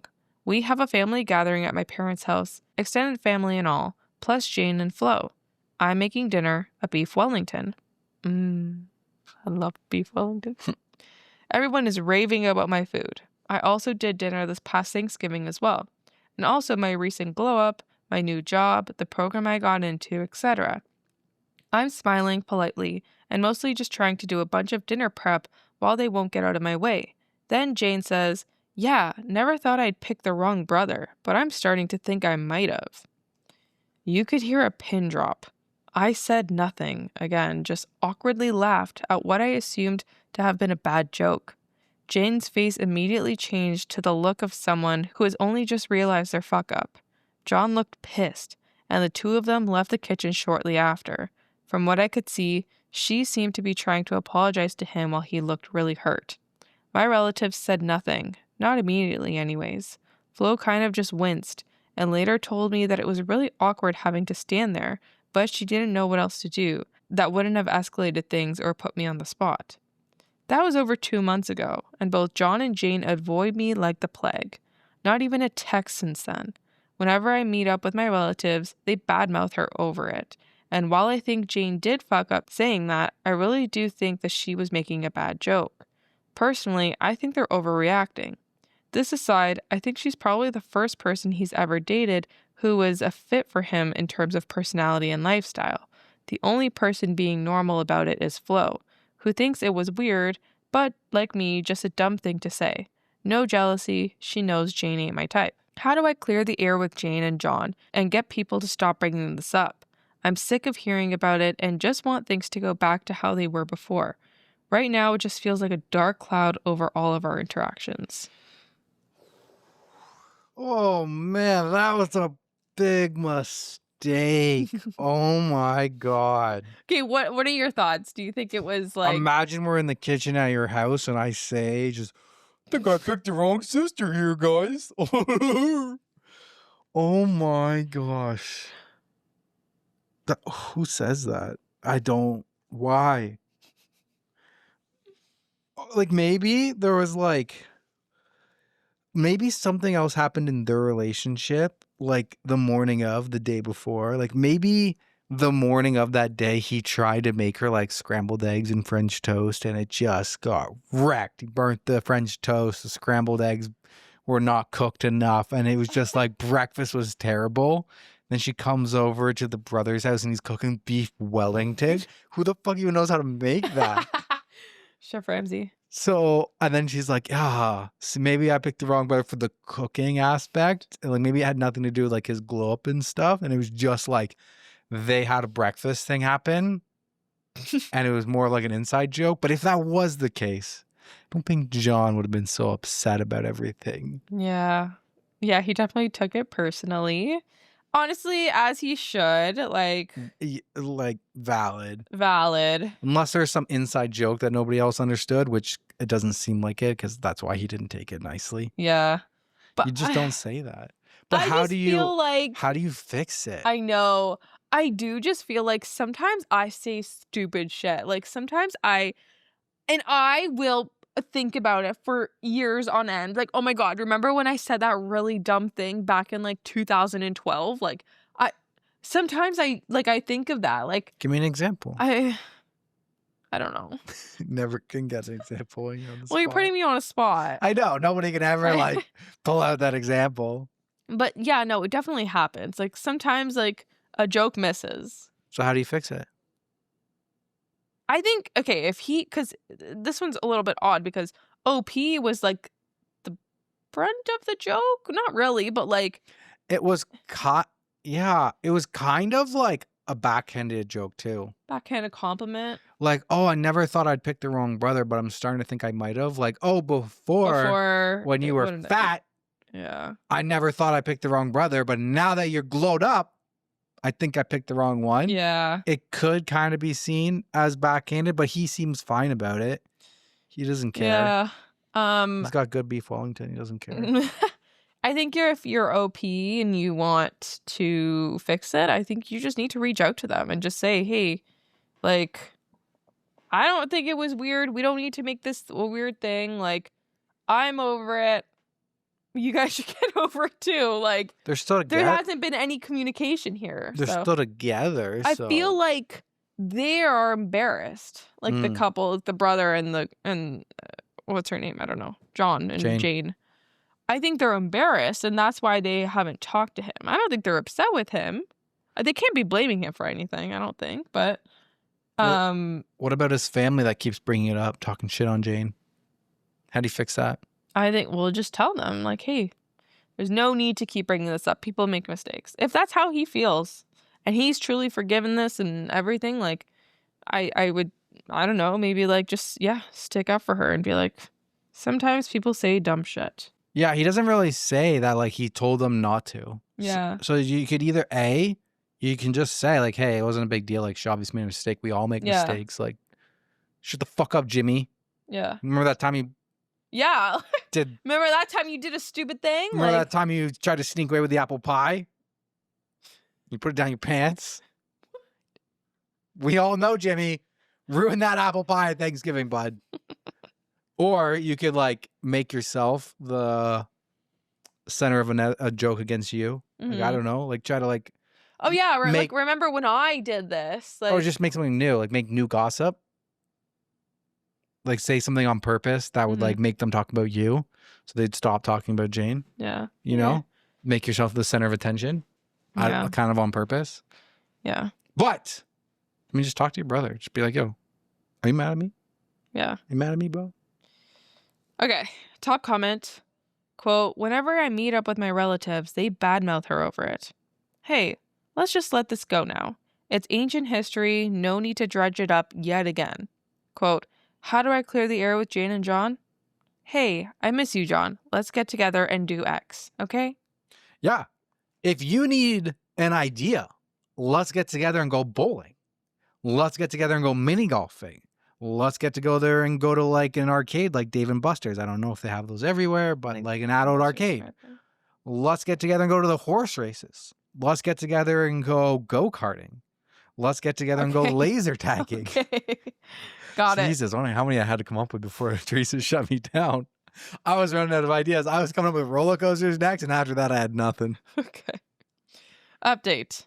I messaged John, grabbing a beer over the weekend, and we'll update later. In the meantime, some clarifying info for some of the other comments. Jane is a very nice person, and she really cares for John. She's been with him through some difficult times, including a period where work separated the two of them for 3 months, and they're otherwise attached at the hip. She does have somewhat of a lack of a filter. We've known that for a while, but she'd absolutely never leave him for me. For why my relatives won't let it go, probably because they're a bunch of old Italian Catholics who like to gossip. That's your family. Like, actually, I feel this so hard because I was like, this is my family. This is no shade to them, but also a little bit shade to them because they can never let something go. Had to be just so judgmental. Anyways. Which, incidentally, is probably why they didn't like the joke in the first place. My brother and I have a pretty good relationship as adults and aren't especially competitive. My folks and relatives don't favor one of us over the other, though admittedly, they do understand my brother's career path better than mine. I agree with a number of comments that the impetus of the joke was that I'm a good cook, especially when it comes to celebratory feasts. John is okay in the kitchen, but he's the kind of guy for whom a fancy meal just means picking up a more expensive cut of steak. That's me. I really don't think it has anything to do with me being the hot brother, now as a few comments suggested. John and I have always looked very different. Comparing us would be more of a matter of personal preference than any kind of objective hotness scale. He's tall with a runner's build, and I'm a few inches shorter with a wide build and more visible muscles as weightlifting is my main form of exercise. Lastly, not to toot my own horn, but I've never had any issues getting dates barring the aforementioned year-long period where my life was falling apart, so I must have been doing something right. Lastly, as some have said, I probably could have saved everyone some awkwardness by playing along with Jane's comments with a, sorry, Flo got me first, or something else similar. I go into what Flo dramatically calls the kitchen death drive while cooking complicated meals, where I'm laser focused on the task at hand to the exclusion of all else, and my responses to questions tend to be short, curt, and even a bit rude. Normally, I would have tried to help salvage the bad joke, but I was searing a big, expensive piece of tenderloin at the moment, so my thoughts were elsewhere. It's actually his fault. Now that I think about it, it's actually all his fault. What? She goes and she, quote, says, yeah, never thought I picked the wrong brother, but I'm starting to think I might have. And she's making eye contact with OP because he's doing the awesome Chef Ramsay cooking right now. And he just blank flat out ignores. He doesn't laugh and he doesn't find it funny. He doesn't validate the joke. Yeah. He doesn't get the joke, so he doesn't validate it so that he can't say, oh, yeah, well, Flo got me first. Ha ha, back at you. He doesn't make it playful. He makes it shameful because the room goes silent. Yeah. The pin drops. All the family members are like, what the fuck was that? OP didn't find the joke directed at him funny. It's all OP's fault. Jane's innocent. I mean, yeah, that is probably true. If he would have reacted, the family, everyone probably would have laughed. It was kind of up to him to react. Exactly. They fed off of his vibe. Yeah. They ate up his vibe. And his vibe was not laughing. His vibe was stone cold cooking. Jane got cooked. Jane got cooked. There's a part here that says, but she'd absolutely never leave me for him. Imagine she broke up with her boyfriend to try and get with him. Like, please, this is not the case. Stop it. So there's an update. All right. Met up with John at a sports bar we go to sometimes when our dad is in town. Shot the shit for a little bit before I asked him if everything was cool. Pool. You could go play pool at a sports bar. He didn't really know what I was talking about at first. I had to remind him that weird thing at the family dinner, and he immediately knew what I was talking about. I asked if we were all right, if they were all right, and lastly, what we could do about our nosy Catholic relatives gossiping about all this shit. First off, he confirmed what I, and most of y'all thought was true. Jane was talking about my cooking exclusively. She's a big fan. It's actually the reason she came to that gathering in the first place. So that's good to hear. Nothing to do with my physique, though John did congratulate me on the additional weight I'd lost since the whole ordeal. Second, John's issue with Jane's joke had nothing to do with the idea of her leaving him for me, or that he'd lost some prestige as the athlete in our family or anything like that. Something I didn't mention in the original post, because I didn't think it was important, is that John and I grew up middle class, while Jane's family is loaded. Not billionaires, but she graduated from an Ivy League college with no student loans, which she's turned into a well-paying and highly specialized tech job. She and John go on lots of vacations together, have a very nice apartment in a very expensive part of the city, all of that stuff. The thing is, while John does pretty well for himself at work, he's not making nearly as much as she is, and doesn't have old family money to fall back on. Trying to keep up with her has been putting a significant dent in his savings. Apparently, he's been psyching himself up to talk to her about how they may need to make some lifestyle adjustments so he can put more money aside in savings, and was worried about how that might go. Hearing her say that I might be a better option after hearing about my new, to his mind, high-earning PhD program was sort of the thing that came at exactly the wrong time, so he had to walk away. I did have a little laugh at that. This PhD will open a lot of doors for me, but it's definitely not going to make me a millionaire. Adding to the sting of that, while he and I don't have much of a rivalry, he does still have some insecurity about me being the smart one of the two of us. I say this with all my love in my heart. John is an extremely intelligent guy, but you'd never know that from just talking to him. He's a whiz with numbers and knows more about corporate finance than nearly anyone I've ever met at any age. He also speaks with the vocabulary and goofy demeanor of a frat boy. So on top of the anxiety about his rich girlfriend thinking he's too broke to hang out, he was a little frustrated about the idea of a doctorate putting more perceived distance between us.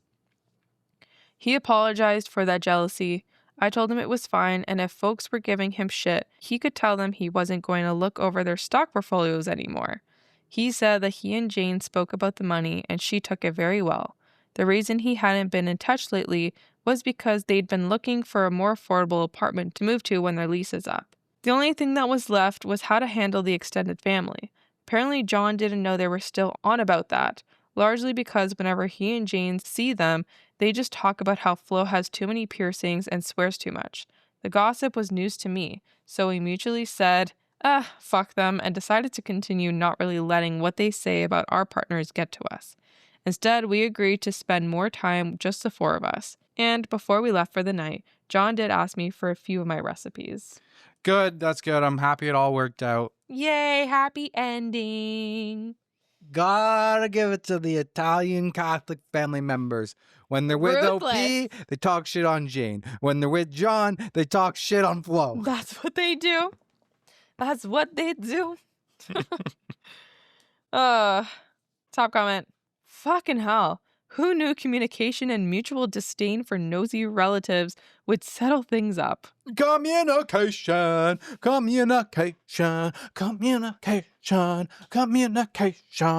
Love communication. It's great. Love it. It's fantastic. Makes the world go round. If you have a problem, try communication. Try it. Try it out. Let us Try know how it communications goes. today. I don't know how it goes. Am I the asshole for refusing to let my dad's future stepdaughter stay with me for a week when my dad and his fiance go on their honeymoon?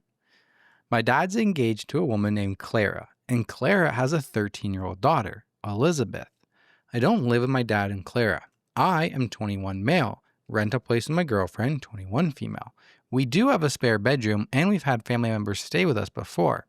Because of this, and because Elizabeth doesn't have a dad or extended family in her life, and because nobody in her family will take Elizabeth for the week, my dad is pressuring me to let her stay with us for the week. Elizabeth's a brat and a spoiled one too. She thinks she's entitled to do what she wants when she wants. My grandparents babysat her several times before they said no more. The last straw was her taking $20 from my grandparents' room to buy herself snacks, and she left the house and went to the store without asking.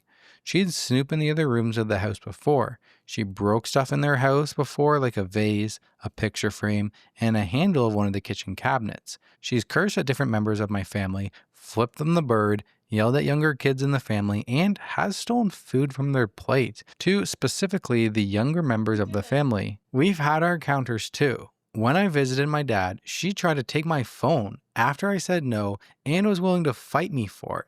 Or when she got into my face because I didn't bring my PS5 over to my dad's house. I avoid going to my dad's house because I don't want to deal with Elizabeth. My dad knows all about this. He's choosing to sign up to be Elizabeth's stepdad, but he's saying that I should sign up to be her brother and help her. And I told him no fucking way. We fought about it because he sees me allowing her to stay as showing good faith in the new family, and he told me Elizabeth will be around for the rest of my life, so I should try to get along. He told me she needs to go somewhere, and she's not going on honeymoon with him and Clara. I told him to pay for someone to watch her because whoever gets stuck with her deserves it. He told me she's not that bad, and it's only a week, and it's not like I can't have people over.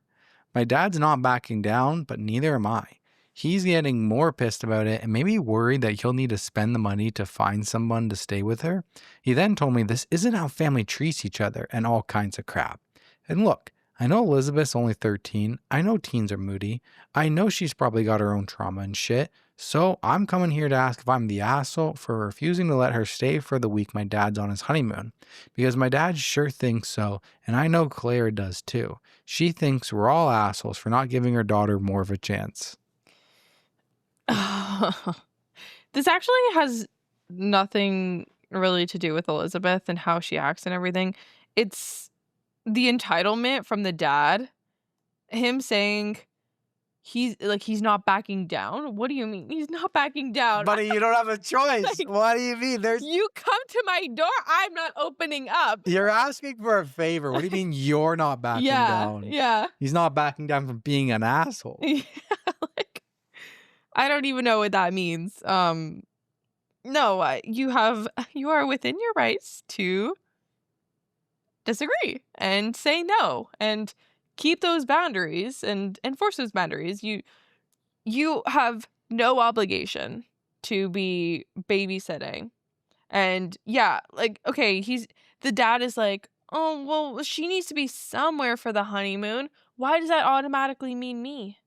Why? Like, do you not have any other family if you don't want to spend money or whatever? You don't have any other family. Like, you have to think about things before. Like, that's like if we were like, oh, we're going to go on vacation. Okay. My mom and dad, you're going to have to take care of Luna and Jack. Too bad, so sad. You're my parents. You can't say no. Yeah, you can't say no. Can't say no. Where are they going to go? Where are they going to go? They can't just stay here for 2 weeks without anybody watching them. Where are they going to go? Can you hire a babysitter for a kid like you can a pet? I actually don't know about that. I was like, wait, can you hire a babysitter to like be a parent? Like, no, I feel like you can't put your kids in a boarding school. Wait, you could. No, you could. What if you like paid for like one of those camps or something, like a camp week? You know, you send your kids off to camp, they go to camp, and they got the camp counselors that watch after them and everything. Maybe. You drop them off for a week and you pick them up. Do that for your honeymoon. Drop them off at like a camp event or some kind of like thing. Maybe. Yeah, like a program. A program, yeah.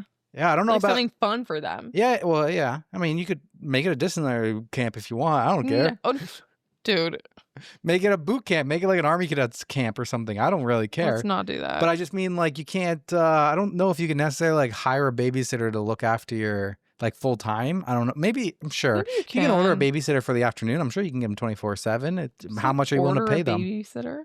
Pay for a babysitter? They're people, right? Yeah, yeah. It's a term. It's an accident. There is a part. Actually, I'll get into this. First, top comment. First off, even if Elizabeth would be an angel, your dad's planning would be weird. Yeah. You hardly know the girl. You're a young man sharing a place with your girlfriend. That's just weird. I'm talking as a father of 2 grown-up daughters. If I had a new girlfriend or fiance, I would never ever expect my grown-up daughters to babysit my new partner's teenage kid. The thought would have never crossed my mind. Given Elizabeth's rap sheet, your father pressuring you is beyond weird. It's downright evil. This isn't how family treats each other spiel is just emotional blackmail and should be treated as such. By the way, tell your father emotional blackmail isn't how families treat each other. Please don't give in. Yeah. OP replies and says, thank you. I'm prepared to stand strong on this and hold on to my no. My dad doesn't like it, and I know he's stressing, but he needs to figure out an alternative solution. Yeah. And someone replies and says, and what happens, OP, when the brat doesn't get her own way and out of spite accuses you of inappropriate touching or worse? Jeez. If you were to concede, you must never be alone with her and must have hidden audio/video cameras for your protection. OP replies and says, I'd actually be more afraid of her assaulting me, and in my attempt to stop her, I'd be accused. I think that's more of her style because she can be very aggressive. Like, this is a reach. Like, there is a point when it says, when I visited my dad, she tried to take my phone after I said no and was willing to fight me for it. Is it out of line to just be like, all right, let's go. I'm 21, you're 13. And like, dude, yes, it's out of line. Not like, yes, it is. Okay, but like, not like fight though. But like when I was a kid and I would try and like fight my dad, he would just like put his hand on my forehead and just like hold me back and my arms couldn't reach him. This is what I'm envisioning. So when they say like, all right, I'll fight you for it, and they come at you, you like, you know, you put your hand on their forehead and you just push them to the ground. And they keep trying to fight you, they're going to like come at you. And if you just keep pushing the kid away and on the ground and they just, you know, is that out of line? I don't think you should be pushing a kid to the ground, no. Well, they're the one who's trying to fight you. They're trying to get rough. They're 13 and you're the adult. You know better. Well, you're not throwing them to the ground as hard as you can. It doesn't matter. You're kind of just like pushing them away from you. No. Right. You're asking if that's right. I'm saying no, it's not. All right. Where do you think the mistake was in this family? Or I mean, this story. Mistakes are made by who? I actually don't know. I think the dad's making a big mistake with that marriage. Yeah, I guess. Oof. Yeah. Oof. This, like, the latest comment though is like a huge reach. Like, she's stealing money from like $20 and going off to the store. Like, she's not accusing anybody of like. I think they're just trying to say like worst case scenario. But this comment's like, you must have hidden audio and video cameras for your protection.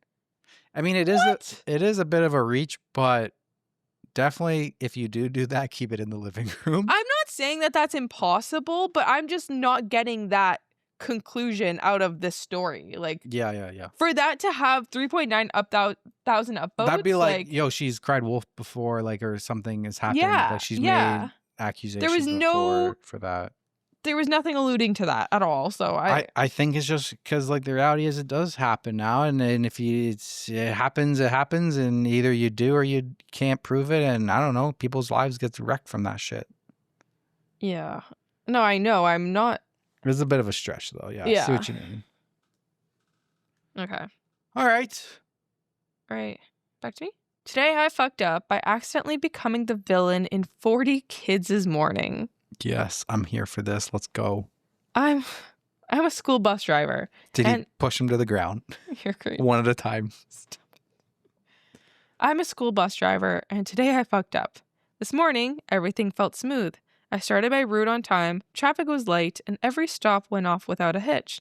But barely any kids were getting on. It was strange enough that by stop 8, usually one of my busiest, I asked a few of the regulars who usually chat with me, "Where is everyone today?" In my mind, I tried to play it off. Maybe there's a field trip. Maybe school's doing something special today. I convinced myself it wasn't me. Then I got to stop 9, which is always my busiest, and saw kids running for dear life to catch my bus. That's when I finally glanced at my wristwatch. I was 3.5 minutes early. At that point, it all hit me at once. I had been early to every stop. My bus clock was running fast and I hadn't noticed because normally everything just lines up. So I sat there at stop 9 for 3.5 minutes, watching the aftermath of my mistakes unfold in real time. After finishing the route and dropping off kids, I was driving to take my daughter to her school. That's when I saw them. Kids I was supposed to...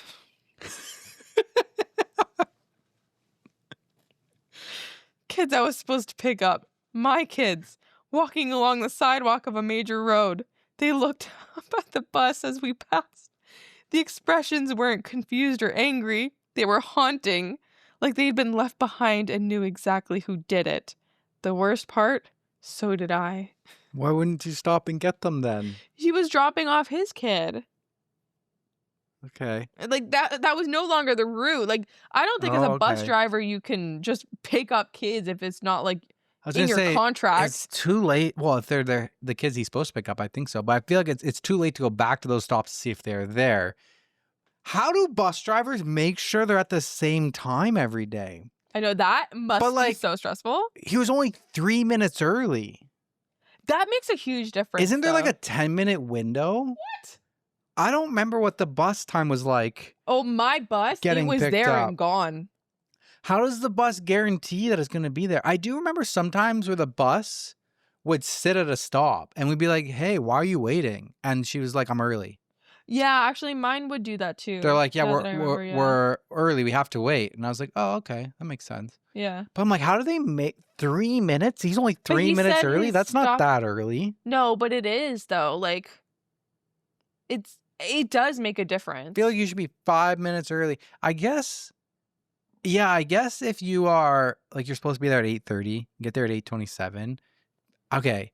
I guess I've always grown up with, like, long-ass driveways, so I've always had to, like, give myself a big window. But, like, if you're, like, bus picks you up right at your door, like, you're, like, where you live, where your driveway's 2 car lengths, not a kilometer long. It changes the scenario. Why wait outside at the end of the driveway? I had to go down like 10 minutes early and just wait around until the bus came because, it's a long drive sometimes, or a long walk. Sometimes it takes me 2 minutes longer than other days or something. But man, that's funny. Poor guy. Poor kids. People on Today I Fucked Up, they just write so different compared to like the rest of Reddit, where it's like they're here to entertain us. So satisfying. I love it. Today I Fucked Up people, they're like, here's a good read for you. Yeah. And the asshole's like, I'm getting all my stress out. I need an answer to this. I don't know what a period is. So true. All right, back to me. Am I the asshole for refusing to give up my life insurance payout and asking my ex's family to refinance the car he left me? So, my ex passed away recently in a work-related accident. It's sad, of course. I have a lot of mixed emotions about it, but the truth is, we hadn't been together in over a year when it happened. We were together for 5 years, and we broke up because he cheated on me and got someone else pregnant. That breakup wrecked me. It took me a long time to recover, and I hadn't seen him since.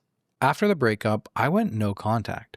I spent the past year healing, learning to be happy again, and moving on. I didn't go to the funeral. I didn't want to see the baby mama or his family. And while I'm not happy he's gone, I can't say I'm devastated anymore either. I grieved this person when I left the relationship. Now, here's where things get complicated. 6 months after our breakup and after the baby was born, he took out a life insurance policy. In it, he named me as the 50% beneficiary.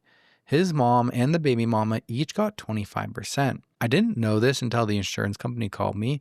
I assumed it was some paperwork left over from when we were together.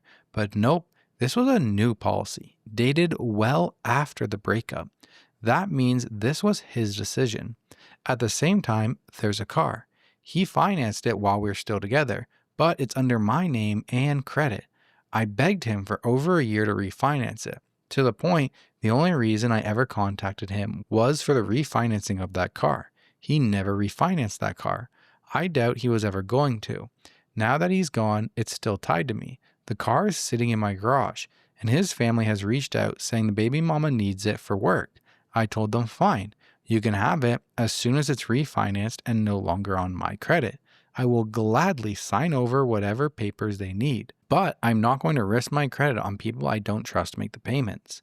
And now they're demanding that I give up the life insurance payout too, that I should do the right thing and give it to his mom or the baby mama. But here's the thing, I didn't ask for any of this. I didn't ask to be put on the policy. He made that choice after everything that happened between us. Honestly, I feel like I earned that money. I spent 5 years with that man. 5 years dealing with the stress, the gaslighting, the emotional pain, the betrayal. I loved him deeply, and I lost so much trying to make that relationship work. I stayed with him until I found out his baby mama was pregnant because he was actively hiding it from me at that time. I was with him through the worst parts of his life. If anything, this money feels like the only thing I ever got back from all that bullshit. He chose to leave it to me, probably because deep down he knew how badly he treated me. Ooh, that's a doozy. I don't know. It's a dog-eat-dog world out there. I feel like if you are OP, most people would do the same thing and take the money. Mm-hmm. This is what he obviously wanted. It wasn't a mistake. It wasn't just like an old policy that had her name on it when they were together. Like, no, he chose this afterwards. And yeah, it was probably out of guilt. Probably because he knew he fucked up her life. So you don't think she's making a mistake keeping it? I'm kind of torn. Like, I understand she's like listing out all these points. Like, she went through all of this like emotional abuse, and like, yes, 5 years of that is like, she's like, yes, I earned that. Like, I need some like compensation to make up for all of this. See, I find that weird. I don't really agree with that. It's like, if he didn't die, I know. then you think you should be paid for being in a shitty relationship that you chose to stay in? I guess it's just like, it's kind of like the least that can be done. Like, it's kind of messed up, it is though. a little bit, yeah. You're putting a price on how shitty the relationship was because it's died. kind of like okay, like when you sue a company because they killed your husband or something, like if you like, sure, you get financial compensation for that. Yes. Like, yeah. So is she that's supposed why you to go through that process. Are you supposed to sue somebody over a bad relationship? Is that what No. you're trying to say? No. Go to small claims court I'm just because saying you were a it dick? worked out this way, and like it kind of fell into her lap, and it's kind of messed up. But I don't think she should give it up. Like, are you suggesting that she should give it up? Where do you think that I think the mistake was made in this story? Cheating in the first place? I don't know.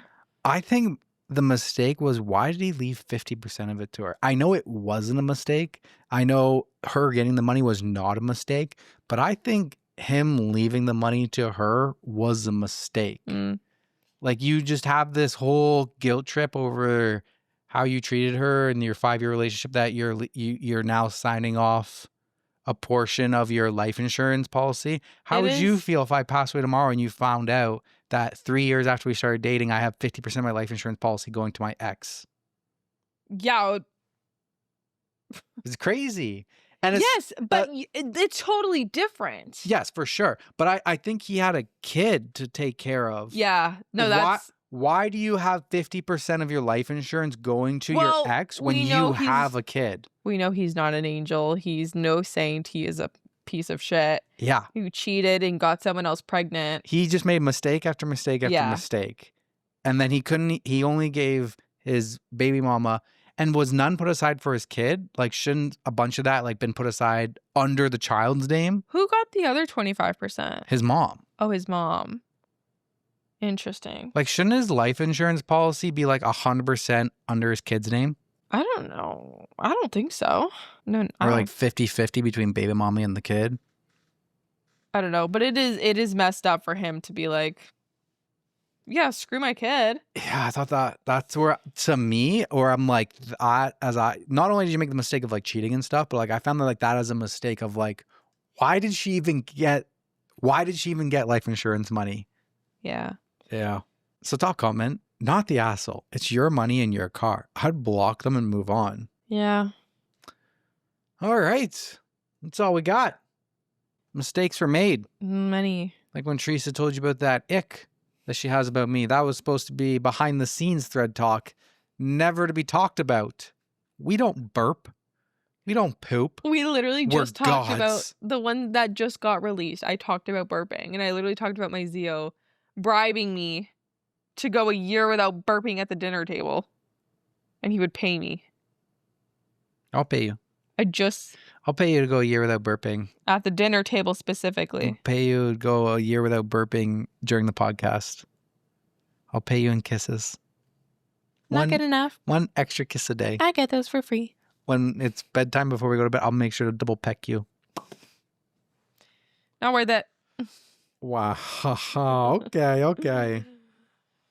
All right. Q&A? Yeah, are there any? Oh, yeah. Oh, yeah. Oh, yeah. Denver, have you read Red Rising series by Pierce Brown? The audiobook is also great. Have you ever heard of that? No, actually. I've never heard of that, but I will add that to my list. Okay. Maybe it's something we can listen together while we're cruising down the road in our 6'4". Maybe. What does the 6'4" mean? I don't know. It's that song. It's a song. Nice. It's a rap song. But when we're cruising down the road in our Chevy. Did we get a Chevy? We got a Chevy. Oh. Oh, my. News to me. Oh, my gosh. How do you not get excited for the vehicle things? I don't know. Let's see. All right, next one. This one's more like the comment section. So, my brother landed a plane once with a fart. Oh, this one was so funny. About 30 minutes after takeoff, he let it rip, and it was so bad that multiple people threw up, which started a chain reaction of puke and crying and screaming. So they had to divert the plane back to the airport, and everyone got off the plane and onto a different plane because the first plane became a literal health hazard. He was about 15 years old at the time, and all of his friends thought he was so badass for landing a plane with a single fart. That is so crazy to me. How does that happen? That's so believable too, because like if someone pukes on a plane and Yeah. they just take it off, and then multiple people puke because that one person puked, I think that they would have to turn around and like plane that becomes a health hazard because everybody's like bodily fluids and stuff. God. Oh my. That was wild. Jeez. All right, got another comment here from Jess. I lived in an RV for a bit. My Ooh. recommendation would be to have your own rules when packing and setting up for the next destination. Know what national parks allow your size RV and practice as much as you can backing up and driving through tight roads. Have a place for everything. Know where everything goes and always put your stuff away to avoid being annoyed by a small mess. And have a really good vacuum with having 2 cats. It gets furry up in that bish. If you want a cat harness suggestion that saved my cat's life on a trail, let me know. Awesome. Yeah. What do you mean saved your cat's life? I don't know. Like- While they're on a trail, while they're on a hike. Interesting. Yeah, I would definitely like to know. Yeah. I will say, let's break this down a bit. Recommendation, have your own rules when packing and setting up for the next station. Yes, this is I will do everything. Glad you know that. I don't know what Teresa will fluff the blankets. I feel like it's gonna pretty much be on me to do most of like everything. Like anything to do like that's dedicated to the truck and the RV is gonna be mine. Like tidying up and cleaning up and putting things in drawers. I feel like that will like Teresa will handle that. The slides, definitely the sewer hoses and the water and electricity and hooking up the truck. It's gonna be all on me. Knowing what national parks allow your size, we started looking at some planners, and luckily we can like select our RV size to find those campsites. Backing up and driving through tight roads, it's all on me. I did pass getting a license for the trucks. I passed that the other day. We officially, as of this, we have the RV has been delivered. RV. Took delivery of it yesterday at the time that we were recording this. Finally got it delivered. Whoa, Mhm. whoa. And yeah, so now I'm starting to order up all the solar panels for it and everything. And I got to figure out what to do with the kitty litters in it. And then next comment section. Wait, to this person that wrote in the comment, I think her name was Jess. What did you do with the kitty litters? Yeah.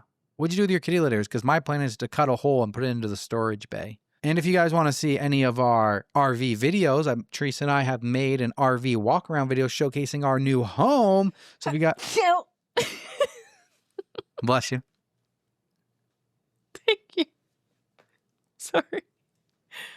I'm going to leave that in. Are we live? Oh, we're live. Okay. Oh, yeah, it's rolling. Okay. No more editing. Excuse me. So if you guys want to check out what an RV looks like and maybe follow along with our adventures, the link is down below for the Denver and Teresa travel channel. Moving on, next one from the comment section from Lily. Oh my God, my mom was in that theater watching that movie and threw up because she said there was a horrible fart. That's so crazy. We're referring to the Spider-Man movie from like a month ago. Yeah. In case you guys are wondering why all the comment section is like a month behind, it's the bulking. That's why. Yes. I don't know if you actually took a screenshot, but someone did ask if we will be releasing episodes while we're away. And the answer is yes. You will know that. Yep. By now. Like, they will be posted. Yeah. Another commenter says, all American bills are the same size. News to us. News to me. I could have swore that your $1 bills were a little bit smaller, but maybe it's euros. Maybe it's euros that I'm thinking of that are slightly smaller. But I could have sworn we were in California that the $1 bill was slightly smaller than my 50s. I'm freaking delusional now. Yeah. It must be euros. Mandela effect. Yeah, Mandela effect. Okay. All right, so that's all we got. We don't have much life updates. We just gave that for you. RV's been delivered. I'm working on solar panels. We're flying out soon. We actually do. What you got? We just went to the... Oh, snaps, we do today. What do we do today, Teresa? We went to City Hall. We got our marriage license. We applied for the marriage license. And then I asked them, like... Why Teresa opened her mouth? I do not know. I asked them, because in my head, like, you just go to City Hall once to get married. Like, I didn't know we had to go twice because we're not getting married in Italy, like, legally. We're just having a symbolic wedding. So I just like asked, like, okay, so like, do we come back here to get officially married? Like, what's the deal? And then she was like, yeah, you have to before the wedding. And I'm like, huh? You know, you kept asking and I was like, hey, the online form is right here. There's 4 steps. Would you like to read it? You're like, no. You got it. You do it. You read it. I'm like, okay. Well, then that's how we're going to do. We're going to apply before we go. Well, good thing I did ask. And then when we could have just never mentioned that we went to Italy. We cannot feign ignorance. She literally said it would be illegal. Well, I didn't understand. If we went to go get married and we brought up the ceremony in Italy, then they would have been like, this is null and void. So we're never allowed to get married in Canada? I don't know. That she literally said you cannot get married if you're getting married in Italy. Like, you cannot do it if you're having a ceremony in Italy. Like, it is illegal. You have to get married before you leave. So... yeah, it didn't make sense. So we're now getting married on freaking Monday, on a random Monday. Yeah, and now everybody wants to come. Everybody, like... You posted it in your family group chat. No shit, everybody wants to come. I thought one person would be like, yo, I'm up. I'll do it. That was Madison your mistake. didn't even reply. Yes, she did. She said, is there an age minimum? Oh, okay. Get Andrew to sign it. We just need a... But yeah, so now we're getting married on a random Monday. And everybody's coming and making a big deal out of it. And apparently now I have to wear a suit. And what do you have? What are you wearing? I'm going to wear a nice white. White? It's like a blazer suit. Stop and get some flowers. See, I didn't want to do this because I didn't want to take away any of the specialness. I didn't want any like little... I didn't want any little jokes while we're in Italy of like... oh, well, technically we're already married. Ha, ha, ha, ha. But you guys already got married. Why were you in Italy? I didn't want any of that. Yeah. So that's why I wanted to do it after we got back. So it's like we go, we do the wedding, and then when we get back, we just do the official, like, sign the paper. But apparently you got to, like, I don't know, actually, like, have a little courtroom wedding. I don't want that. I just want to walk up to the judge and be like, yo, do you do? I do. All right, sign. That's it. That's all I want. Legalities. Logistics. Yep. Anyways, should be fun. I'm excited to get married. My gosh, I only have a few more days of being single. That's actually crazy. Maybe we can get all your Teresa Couture stuff before we head out. Okay. Actually, because in my head, we were getting married after the honeymoon, so I still had like a month. But better get that email ready. Better get that email set up. So crazy. All right. Thanks everybody for listening. Gotta Cat go. is out the door See now. you later. Bye. Bye. Huh? You're like. We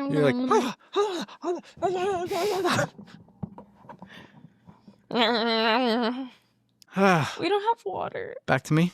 I need water. Go get it. Give me some of your spit. Ew! Ah!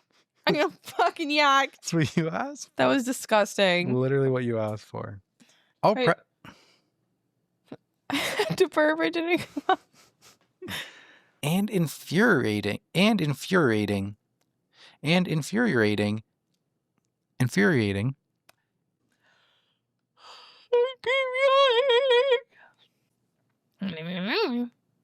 Oh no. Do I have it? Do I have it? Do I have it? Do I have it? Do I have it? Do I have it? Do I?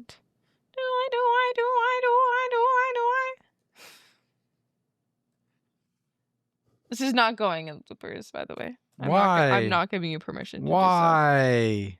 That's lame. Why would you say that?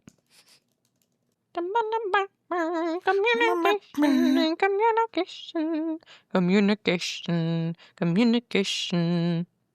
Two specifically the younger members of the family. Properly? You did it again. No, specifically. No, I had the S on there. No, I don't think you did. Okay. I'm sorry. Fuck you.